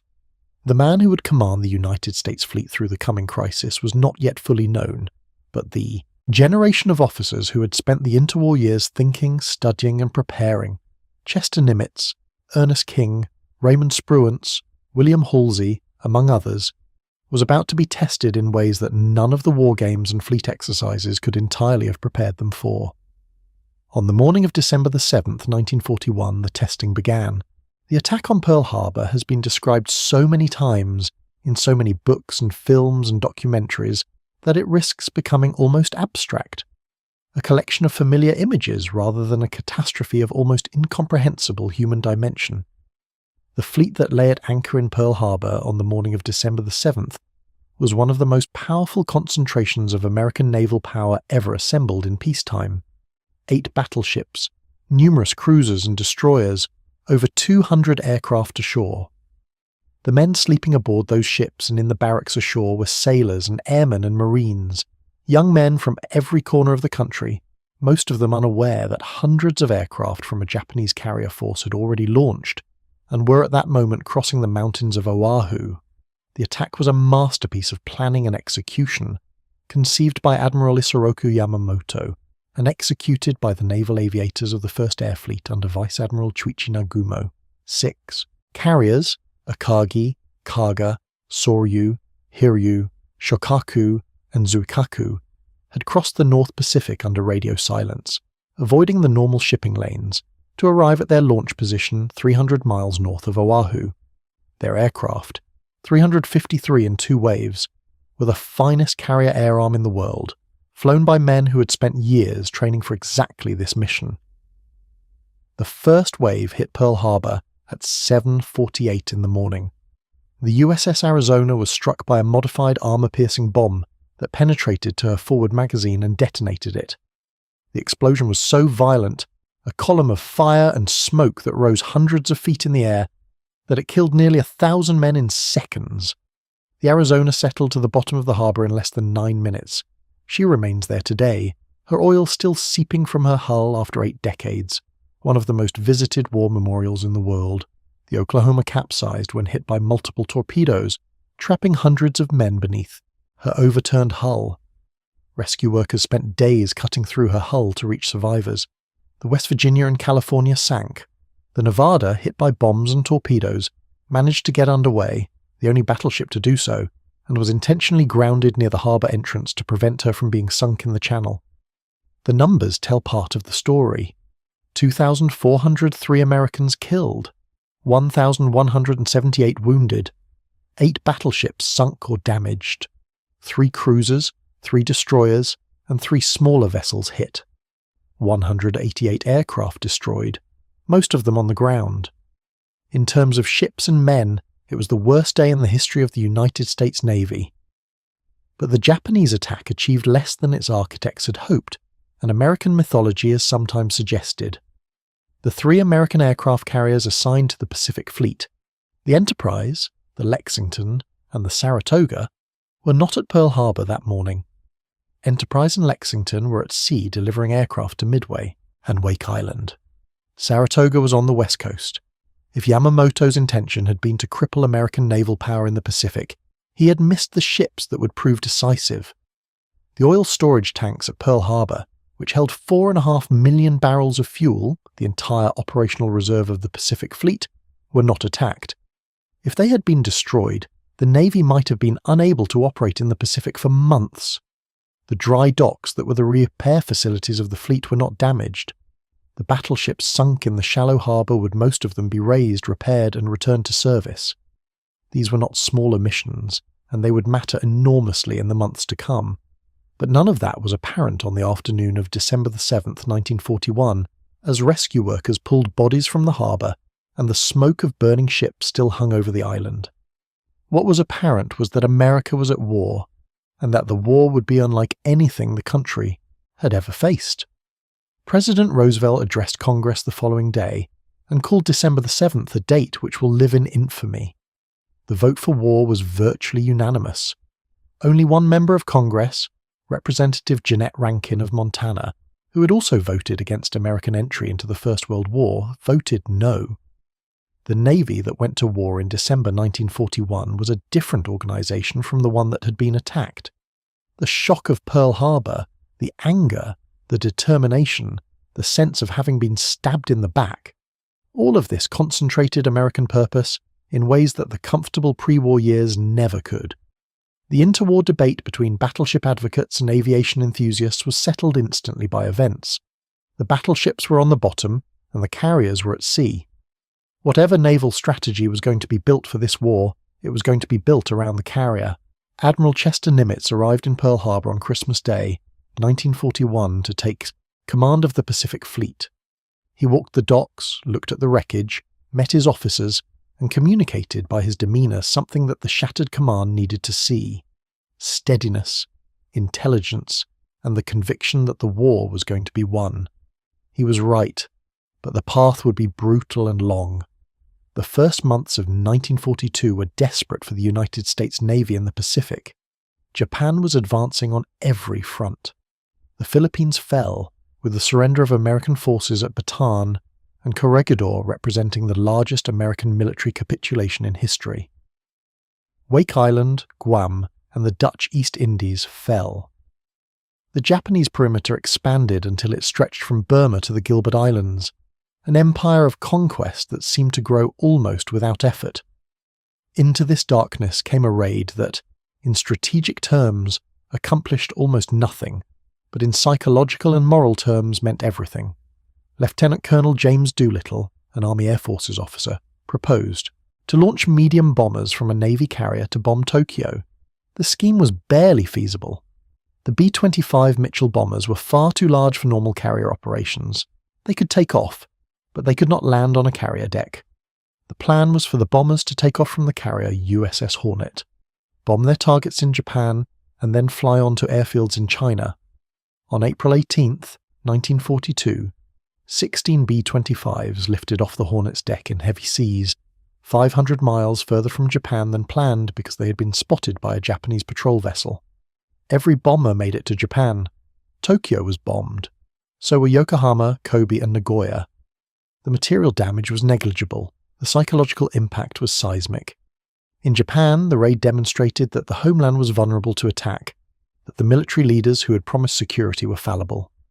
In the United States, where the news was received in a darkened country still reeling from Pearl Harbor and the loss of the Philippines, Doolittle's Tokyo raid was a moment of desperate pride. Roosevelt was asked where the bombers had come from, and with his magnificent sense of theatre, he replied that they had flown from Shangri-La, the fictional Himalayan paradise from the novel Lost Horizon. Most of the bomber crew survived, either by landing in China or by parachuting when their fuel ran out. 8 were captured by the Japanese, 3 were executed, 5 died in various accidents. Jimmy Doolittle himself survived the war and lived to 96. The raid had another, more concrete effect. It convinced the Japanese High Command that their defensive perimeter needed to be extended eastward to eliminate the possibility of further strikes on the homeland. This decision led directly to the Battle of Midway. The Battle of Coral Sea, fought in early May 1942, was the first naval battle in history in which the opposing fleets never came within sight of each other. Aircraft from both sides found the opposing carriers, and the battle was fought entirely in the air over a span of several days. The tactical result was essentially a draw. The Americans lost the carrier Lexington, sunk, and the Yorktown, severely damaged. The Japanese lost a light carrier and had 2 fleet carriers significantly damaged. But the strategic result was a Japanese defeat, because the planned invasion of Port Moresby was turned back, the first time a Japanese offensive operation had been stopped. More importantly, the damage to the Japanese carriers Shokaku and Zuikaku meant they would not be available for the next operation, which was the attack on Midway. And Midway would be where everything changed. The Battle of Midway, fought over 4 days in early June 1942, is arguably the most important naval battle in American history. It was certainly one of the most consequential single engagements in the history of naval warfare, and it turned on factors, intelligence, timing, courage, and luck that were so finely balanced that the outcome could easily have gone the other way. The Japanese plan, conceived by Yamamoto and again executed by Nagumo, was to lure the American carriers into a trap by threatening Midway, which both sides understood the Americans could not afford to lose. The Japanese force was enormously powerful, 4 fleet carriers with a combined air group of over 250 aircraft, supported by battleships, cruisers and destroyers. Yamamoto's plan called for the carriers to neutralize Midway's air defenses and support an amphibious landing, while the main fleet of battleships waited to the west to destroy the American carriers when they came to Midway's relief. What Yamamoto did not know was that American codebreakers had cracked the Japanese naval code sufficiently to know the outlines of the plan. Commander Joseph Rochefort, leading the code-breaking team at Pearl Harbor, had determined not only that the target was Midway, but that the attack was coming in early June. Nimitz, with this intelligence, could position his carriers to ambush the Japanese rather than be ambushed by them. On the morning of June 4th, 1942, the Japanese carriers launched their first strike on Midway. The island's aircraft fought back fiercely but suffered devastating losses. Nagumo's carriers were preparing a second strike when American carrier aircraft began to appear. The first waves of attackers, torpedo planes, were almost completely destroyed by Japanese fighter cover. The 3 torpedo squadrons from the Hornet, Enterprise and Yorktown lost 35 of their 41 aircraft. The bravery of these men, flying slow, vulnerable aircraft in the face of overwhelming fighter opposition, was extraordinary and essentially suicidal. But the torpedo attacks had drawn the Japanese fighters down to low altitude, chasing the torpedo planes. When the dive bombers arrived at high altitude, the sky above the Japanese carriers was nearly empty of defenders. In 5 minutes, 3 of Japan's 4 fleet carriers, Akagi, Kaga and Soryu, were set ablaze by American dive bombers. Their decks were crowded with aircraft being refueled and rearmed, their magazines and fuel lines exposed. The explosions were catastrophic. All 3 would sink before the day was out. The 4th carrier, Hiryu, survived long enough to launch strikes that badly damaged the Yorktown, but she too was caught by American dive bombers that afternoon and sent to the bottom. Japan had lost 4 fleet carriers, her most experienced and capable naval aviators, and the offensive initiative in the Pacific, all in a single day. She would build more carriers. Japan's industrial capacity, though inferior to America's, was considerable, but she would never replace the aircrew who had died at Midway. The veteran aviators who had led the Pearl Harbor attack and the conquest of the Pacific were gone. Those who replaced them were never quite as good. The American victory at Midway did not end the war in the Pacific. It had years and vast distances and enormous suffering still to run, but it marked the moment when the possibility of American victory became real, when the balance of forces that had been tilting toward Japan since December 7th began, slowly and painfully, to tilt the other way.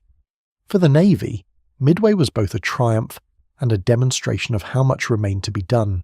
The campaign that followed, the grinding, bloody, island-by-island advance across the Pacific, would test the Navy in every dimension, from the surface fleet battles around Guadalcanal to the submarine war against Japanese commerce to the increasingly sophisticated carrier operations of 1944 and 1945.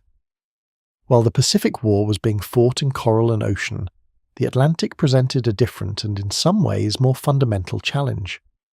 The Battle of the Atlantic was the longest continuous military campaign of the Second World War, lasting from the first day of the conflict to the last, and its outcome determined whether the Allied cause could be sustained at all. The German U-boat campaign against Allied shipping was, in the war's early years, devastatingly effective. Admiral Karl Dönitz, who commanded the U-boat fleet, had developed a tactical doctrine called the Wolf Pack. Groups of submarines coordinating their attacks on convoys, using radio to share position reports and concentrate for night surface attacks that Allied sonar could not detect. When America entered the war, the U-boats found a new and extraordinarily productive hunting ground along the American East Coast. American shipping was not yet in convoy, and American coastal cities had not yet imposed blackout regulations, so merchant ships were silhouetted against the lit skylines of New York, Miami, and Norfolk, making them easy targets for submarines running on the surface at night. German submarine commanders called this period the American shooting season, and they were not exaggerating. Hundreds of ships were sunk within sight of American beaches.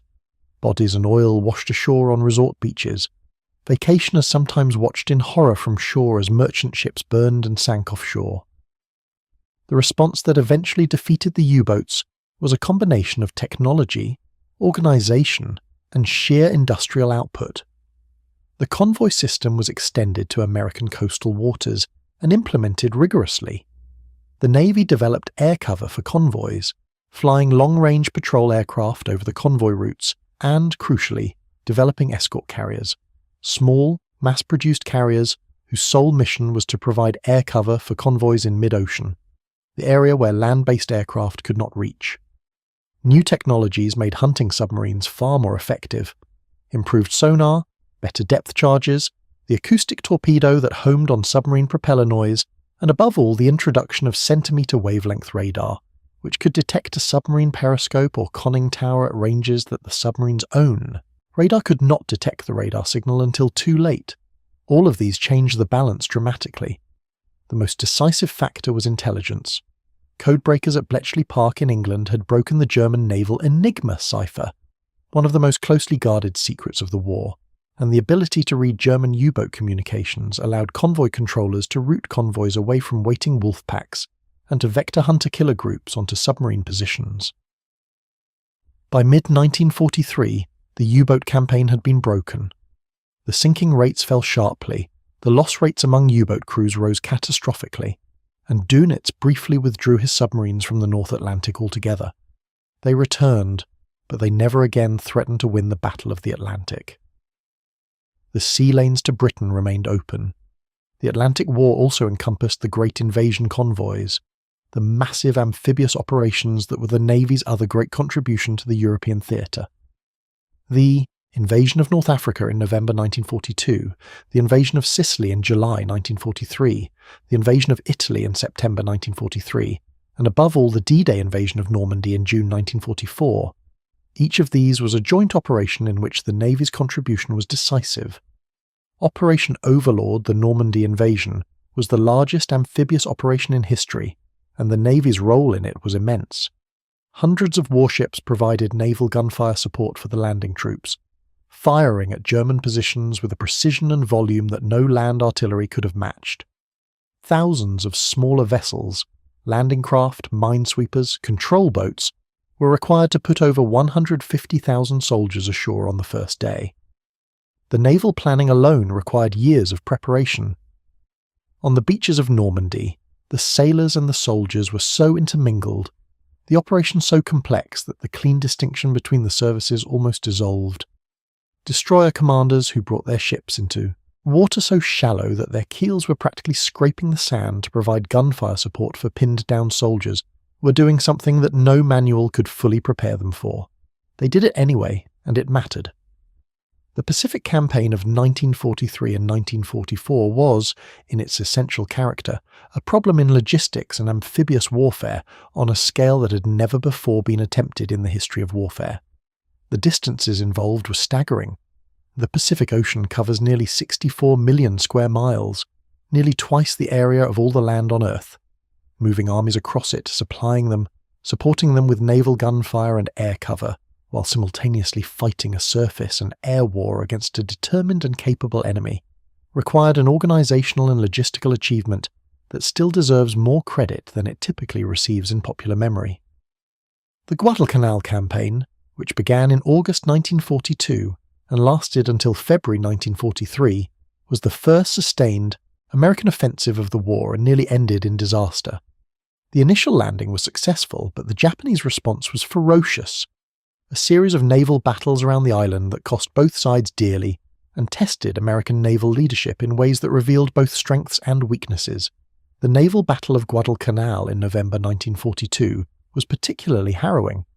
In a series of night battles in the confined waters between Guadalcanal and Florida Island, American forces fought the Japanese fleet at extremely close range, almost literally ship to ship.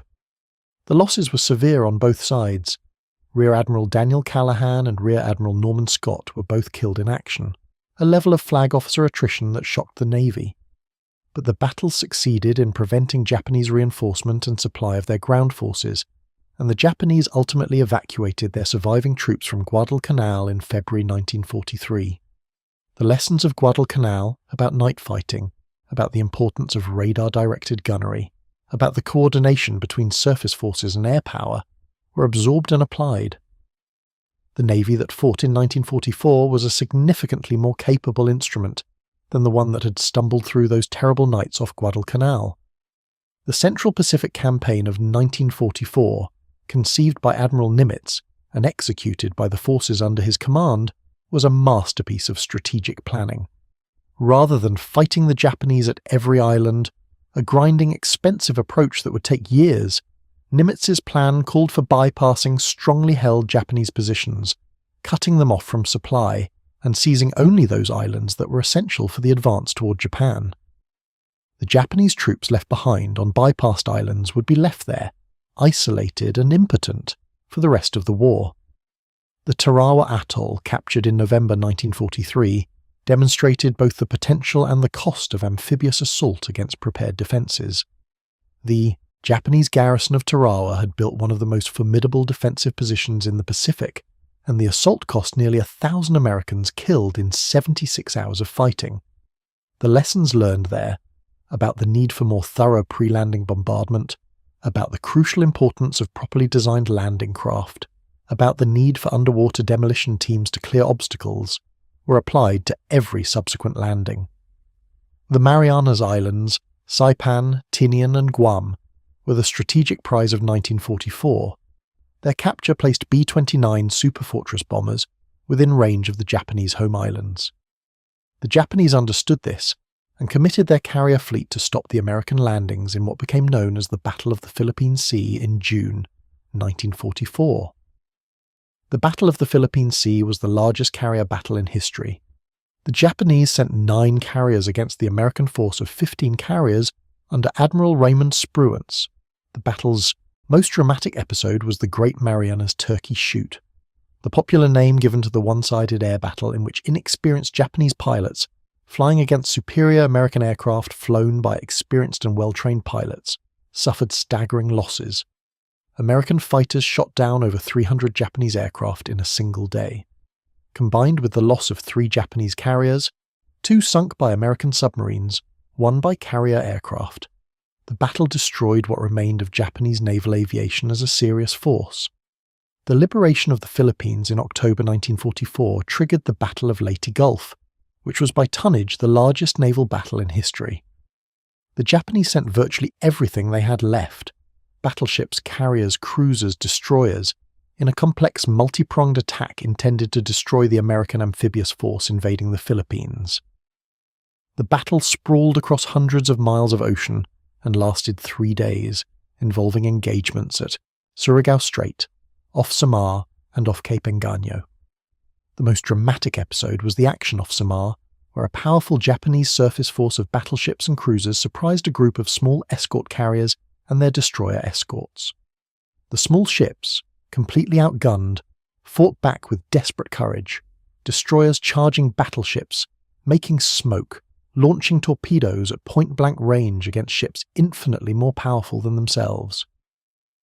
The USS Johnston, commanded by Commander Ernest Evans, a Cherokee citizen who had told his crew before the battle that he intended to fight until the Johnston sank, was hit hundreds of times and went down fighting. Evans went down with her. He was awarded the Medal of Honor posthumously, the first Native American to receive the nation's highest military honor. The Japanese commander, bewildered by the ferocity of the American response and receiving erroneous reports of multiple fleet carriers in the area, turned away. The invasion continued. Leyte Gulf was the last major surface engagement of the war, and it effectively ended the Japanese surface fleet as a significant fighting force. By the spring of 1945, the Japanese Navy had ceased to exist as a coherent fighting force.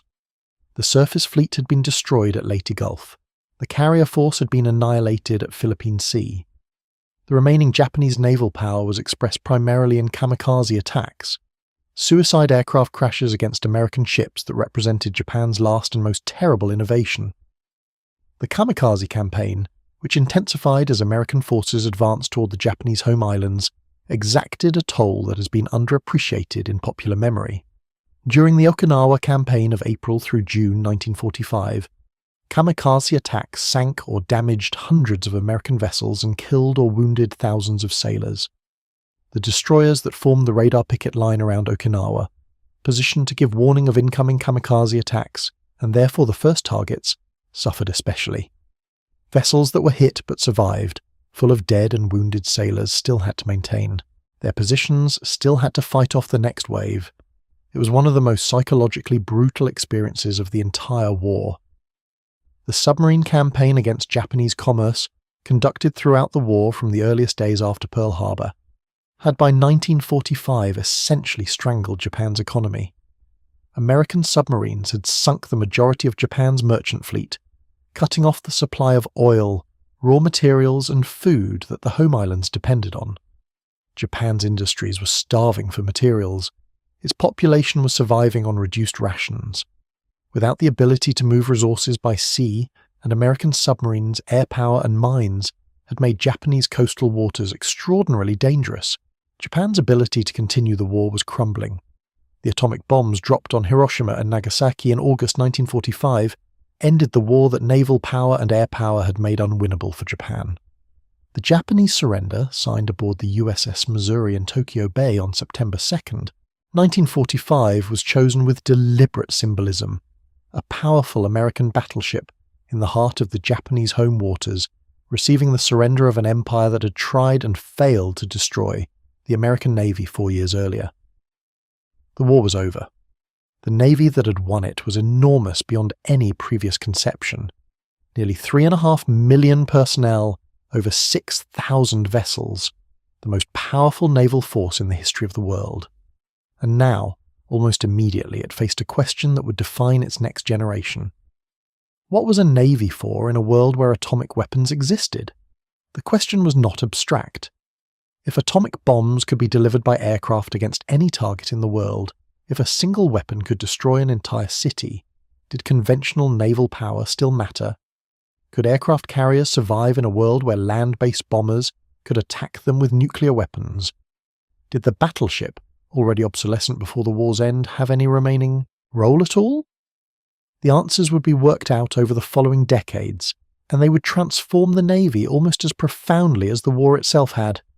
The immediate post-war period brought demobilization on a massive scale. Millions of men were discharged. Hundreds of ships were laid up or scrapped. The Navy shrank rapidly from its wartime peak to a fraction of its former size. The budget battles of the late 1940s were fierce, and the Navy's position was weakened by the creation of the Air Force as an independent service in 1947, and by the Air Force's passionate advocacy for strategic bombing, the delivery of nuclear weapons by land-based aircraft, as the central mission of American military power. The controversy came to a head in the Revolt of the Admirals in 1949, when senior Navy officers, including Admiral Louis Denfeld, publicly criticised the proposed cancellation of the supercarrier USS United States in favour of funding for Air Force B-36 bombers. The admirals argued that the Navy's carrier-based aviation was essential to American security, and that the Air Force's nuclear monopoly was dangerous. They were overruled. Denfeld was fired. The United States was cancelled. Then Korea happened, and the carriers that were supposed to be obsolete proved their indispensability almost immediately.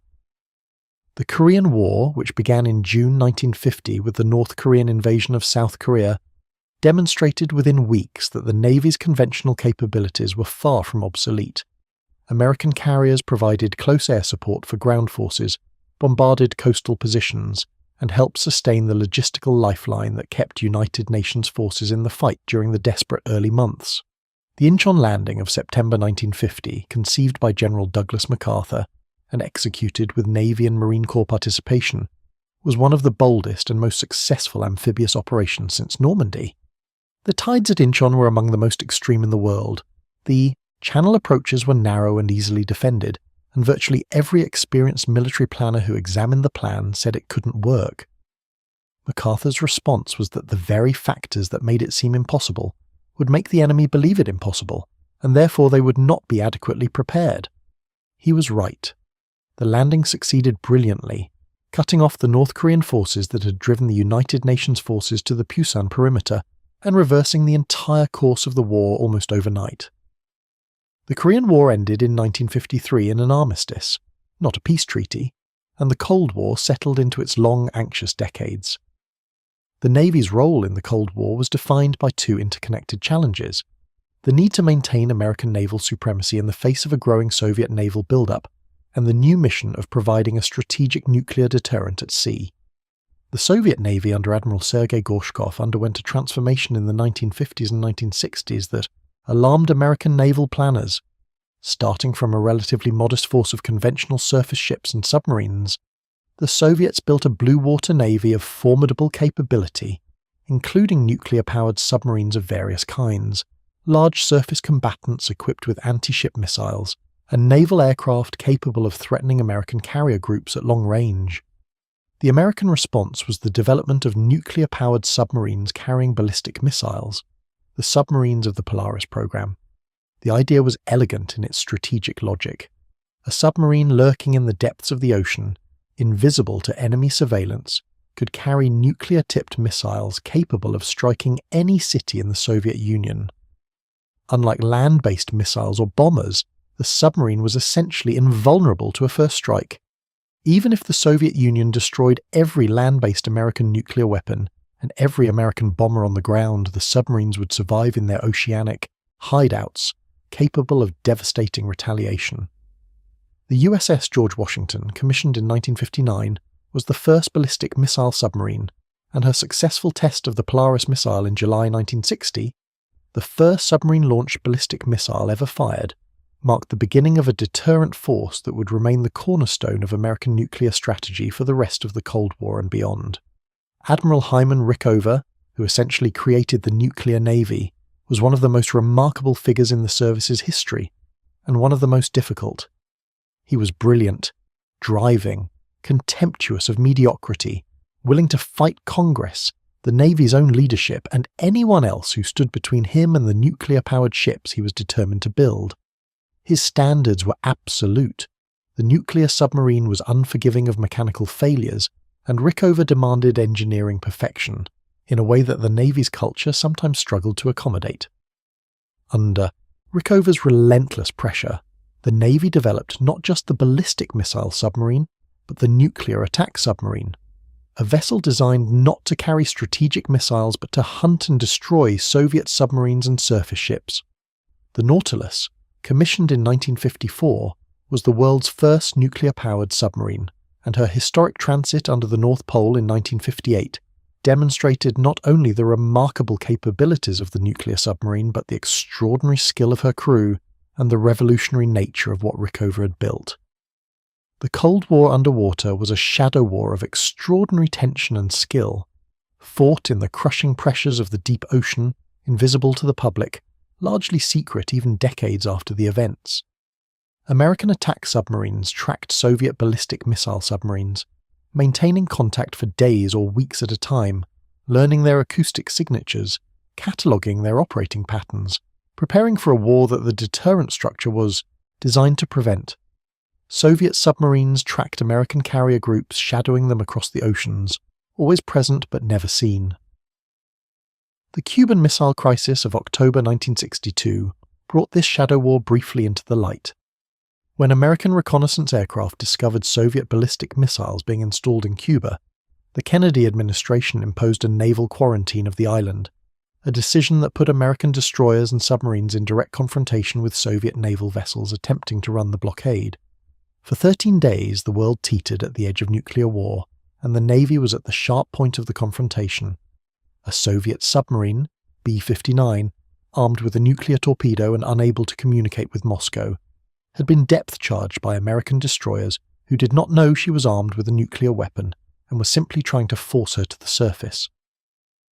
The captain of B-59, Valentin Savitsky, convinced that war had already started, reportedly ordered the nuclear torpedo prepared. The political officer aboard, Vasily Arkhipov, refused to authorize the launch. Soviet submarines required unanimous consent from 3 officers, captain, political officer, and executive officer, to launch a nuclear weapon. Arkhipov said no. The world does not know the name Vasily Arkhipov as well as it should. He may have been the single individual most responsible for the survival of civilization as we know it. He was awarded no medal, received no public recognition, and died in 1998 without the full scope of what he had done being publicly known. His widow knew the story, and she told it after his death. The Vietnam War presented the Navy with a challenge fundamentally different from anything it had faced before. There was no enemy fleet to defeat, no sea lanes to control. The war was fought on land, in jungles and rice paddies, and the Navy's role was to support that land war in ways that often seemed disconnected from the institution's core competencies and traditions. The carrier war was the most visible naval dimension of the conflict.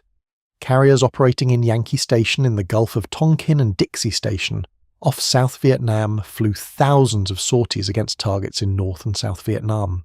The air war over North Vietnam was among the most dangerous that American aviators had ever faced. The North Vietnamese possessed sophisticated Soviet surface-to-air missiles and a fighter force that, despite significant disadvantages in aircraft, proved capable of inflicting serious losses on American attackers. The lessons learned in Vietnam about air combat were sobering. American aircraft, designed primarily for nuclear delivery, were not well optimized for the dogfighting that the air war over North Vietnam demanded. American pilots, their training focused on the delivery of nuclear weapons, had let their dogfighting skills atrophy. The result was an air-to-air exchange rate that was far below what American planners had expected. The Navy's response was characteristic, systematic, rigorous, and ultimately very effective.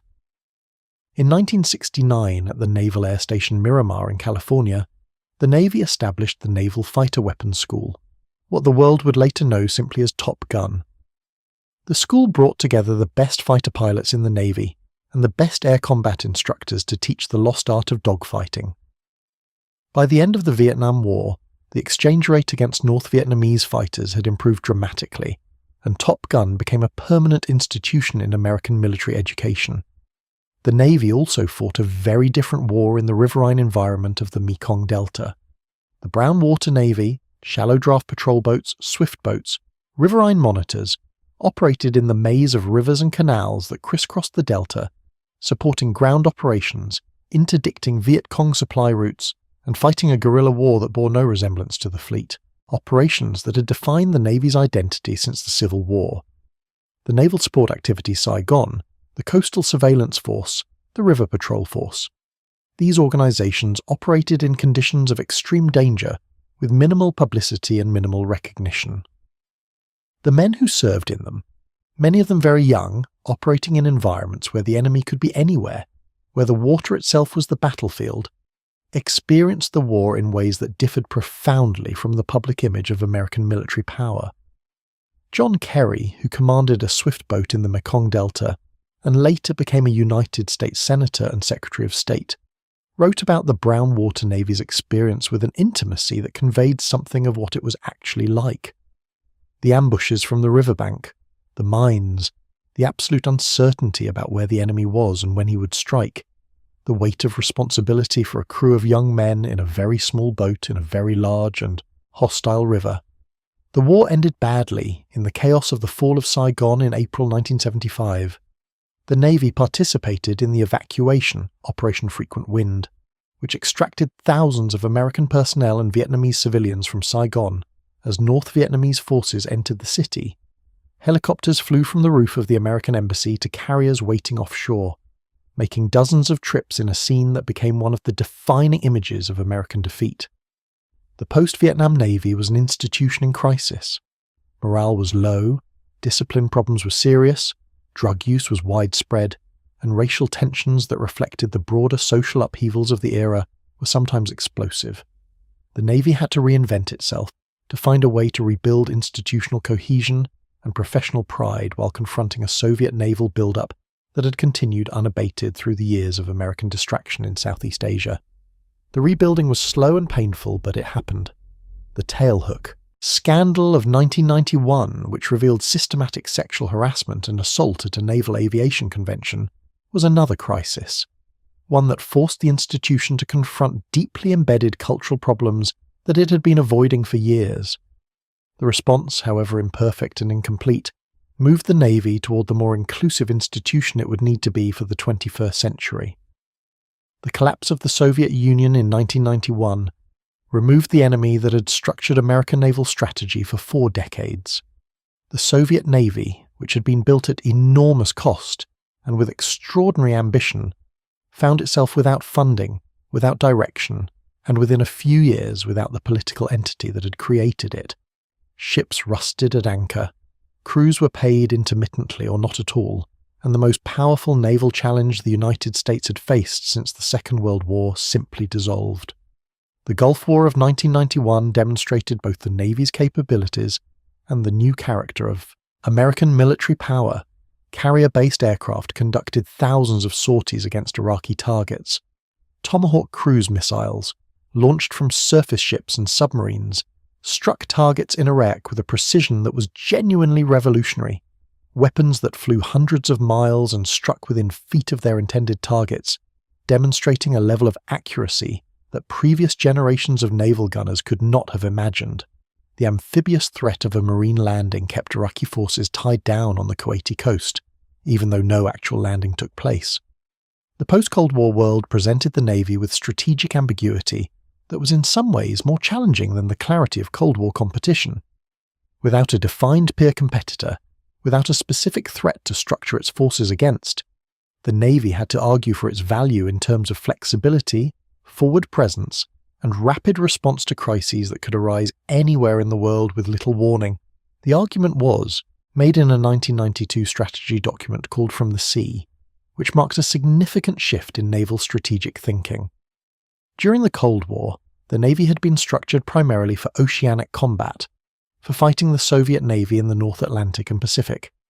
From the Sea argued that the new strategic environment required the Navy to focus on projecting power from the sea onto the land, supporting joint operations in coastal regions where most of the world's population and political activity was concentrated. This was not a revolutionary idea. The Navy had been projecting power ashore since the bombardment of the Barbary coast, but it represented a substantial reorientation of priorities, capabilities, and force structure. It also reflected a broader transformation in how American military power was used in the 1990s, as the United States intervened in a series of conflicts — Somalia, Haiti, Bosnia, Kosovo — that required naval forces to operate not in the open ocean but in complex coastal environments. The September 11, 2001 attacks changed the character of American military engagement in ways that are still being worked out. For the Navy, the immediate response was to position carrier battle groups within striking range of Afghanistan, a landlocked country where naval power had to be expressed entirely through the aircraft that launched from the carriers and flew hundreds of miles to their targets. The USS Enterprise and the USS Carl Vinson were the first carriers to launch strikes against Al-Qaeda and Taliban targets in Afghanistan. The strikes began on October 7, 2001, less than 4 weeks after the attacks on New York and Washington. The carrier-based aircraft that flew those first missions, F/A-18 Hornets and F-14 Tomcats, were the sharp end of a naval power that, despite a decade of post-Cold War uncertainty, had maintained the capability and the readiness to respond to the worst attack on American soil since Pearl Harbor. The wars that followed, Afghanistan, Iraq, and the broader conflict that the government called the Global War on Terror, were primarily land wars, and the Navy's role in them was supporting rather than central. But supporting was not irrelevant. Navy SEALs, who had emerged from the earlier tradition of underwater demolition teams and frogmen, became among the most celebrated and most employed special operations forces in American history. The SEAL raid that killed Osama bin Laden in May 2011, launched from helicopters, conducted in a sovereign foreign country without that country's knowledge, aimed at the most wanted man in the world, became one of the defining military actions of the era. The technological transformation of the Navy continued through the 2000s and 2010s at an accelerating pace. The DDG-1000 Zumwalt-class destroyer represented a radical departure from conventional warship design, a wave-piercing tumble-home hull, electric drive, advanced automation systems that allowed a much smaller crew to operate a much larger and more capable ship. The Gerald R. Ford-class carrier, designed to replace the aging Nimitz-class, incorporated electromagnetic aircraft launch systems, advanced weapons elevators, and a nuclear power plant capable of generating far more electricity than any previous carrier. The Navy's unmanned systems, aerial drones, underwater vehicles, surface robots, were emerging as a significant force multiplier, capable of conducting reconnaissance, mine hunting, and potentially strike operations with reduced risk to human crews. The MQ-4 Sea Triton, an unmanned aircraft designed for maritime surveillance, could fly for days at a time, covering vast stretches of ocean that manned patrol aircraft would need multiple flights to survey. Cyber warfare emerged as a domain in which the Navy had both responsibilities and vulnerabilities. The systems that networked modern warships, that allowed them to share targeting information, coordinate, tactics, and communicate across vast distances, were also potential attack surfaces for sophisticated adversaries. The Navy invested heavily in cyber defense, while simultaneously developing offensive cyber capabilities whose specific nature remained, and remains, closely held. The strategic landscape of the 2020s has returned the United States Navy to a familiar challenge, though in an unfamiliar form. The rise of China as a great power with global ambitions and a rapidly expanding naval force has given the Navy a peer competitor for the first time since the end of the Cold War, and a competitor that, in some respects, poses challenges more complex than those the Soviet Union presented. The People's Liberation Army Navy has grown with remarkable speed and ambition. In 2000, it was a coastal defence force with limited blue water capability. By the mid-2020s, it is the largest navy in the world by number of ships, with carrier groups, modern destroyers and cruisers equipped with advanced missile systems, nuclear-powered submarines, and an amphibious force capable of regional power projection. The geographic context matters enormously. China's naval expansion is concentrated in waters close to its own shores, the South China Sea, the East China Sea, the Taiwan Strait, where it can employ not just naval forces but shore-based missiles, aircraft and other systems that American carriers and surface ships must operate against. The anti-access and area denial strategy that China has developed is specifically designed to make it difficult and costly for American naval forces to operate in these waters. It is, in a sense, the same strategic logic that has always governed the defense of home waters. Use every available asset to prevent the approach of a superior naval force. The American response has been a combination of maintaining and upgrading existing capabilities, developing new ones, and working to strengthen alliances and partnerships throughout the Indo-Pacific region. The Australia-United Kingdom-United States Security Partnership, known as AUKUS, is centred on helping Australia acquire nuclear-powered submarines. Submarines that would operate alongside American and British submarines in waters where maintaining strategic pressure on China requires persistent presence. The Navy of the mid-2020s is wrestling with questions that would have been recognisable to naval officers in every previous generation, even as the specific technologies and strategic circumstances have changed almost beyond recognition. How do you balance the risk of provocative action against the risk of strategic retreat? How do you maintain readiness and presence globally when resources are always limited? How do you preserve the trust and commitment of the men and women who do the actual work of keeping the fleet operational, often in conditions of considerable hardship and at personal cost that the civilian world rarely appreciates? The sailors who serve in the Navy today are among the most technically sophisticated military personnel in the history of warfare. The operations of a modern carrier strike group, coordinating the movements and activities of a carrier, its air wing, its escorting cruisers and destroyers, its submarine screen, its logistics vessels, and its unmanned systems, all linked by classified networks and guided by intelligence that flows continuously from satellites, undersea sensors, and reconnaissance aircraft, would be unrecognisable to John Paul Jones, to Oliver Hazard Perry, to David Farragut. The physical courage required has not changed. The intellectual demands have grown almost beyond measuring, and yet the continuity is real. The sailors who stood on the deck of the Bonhomme Richard in 1779, fighting by the light of burning ships in the North Sea, and the sailors who stand watches aboard a nuclear attack submarine in the South China Sea, in 2025 are connected by something that goes deeper than institutional history. They're connected by the willingness to go to sea, to leave the solid, comprehensible land behind, and to operate in an environment that the ocean makes both magnificent and merciless. They are connected by the specific kind of courage that the sea demands, not just the momentary bravery of battle, but the sustained daily courage of people who have chosen to do their work in conditions that offer no guarantee of safety and no easy retreat. 2.5 centuries is a long time, and the American Navy has lived through almost all of American history.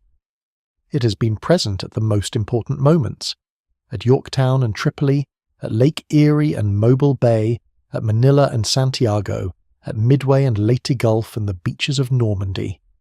It has shaped those moments as much as it has been shaped by them, and the shape of American power in the world, the way America projects itself globally, the way it defends its interests, the way it maintains the possibility of deterrence, cannot be understood without understanding the Navy. The ships that sail today carry within them the memory of all the ships that came before. The USS Constitution, still commissioned, still floating in Boston Harbor, is not a dead museum piece but a living connection to the beginning. Every time her crew mans the rails and she fires a salute, the smoke that rises is continuous with all the smoke that has ever risen from American guns at sea.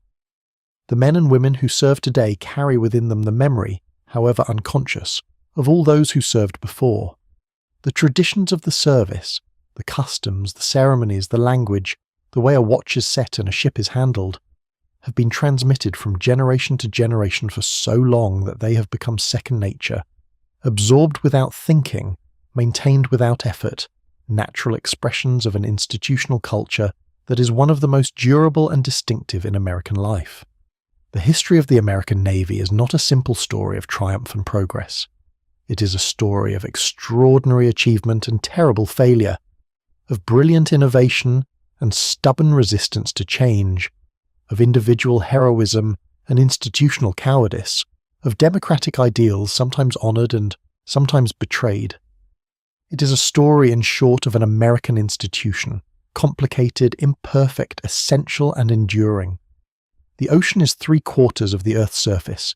It has always been the highway of commerce, the medium of expansion, the avenue of power. The nation that controls its commerce does not control the world, but it has a voice in how the world is ordered that landlocked powers can never quite equal. The United States Navy has been the instrument through which America has exercised that voice for more than 2.5 centuries.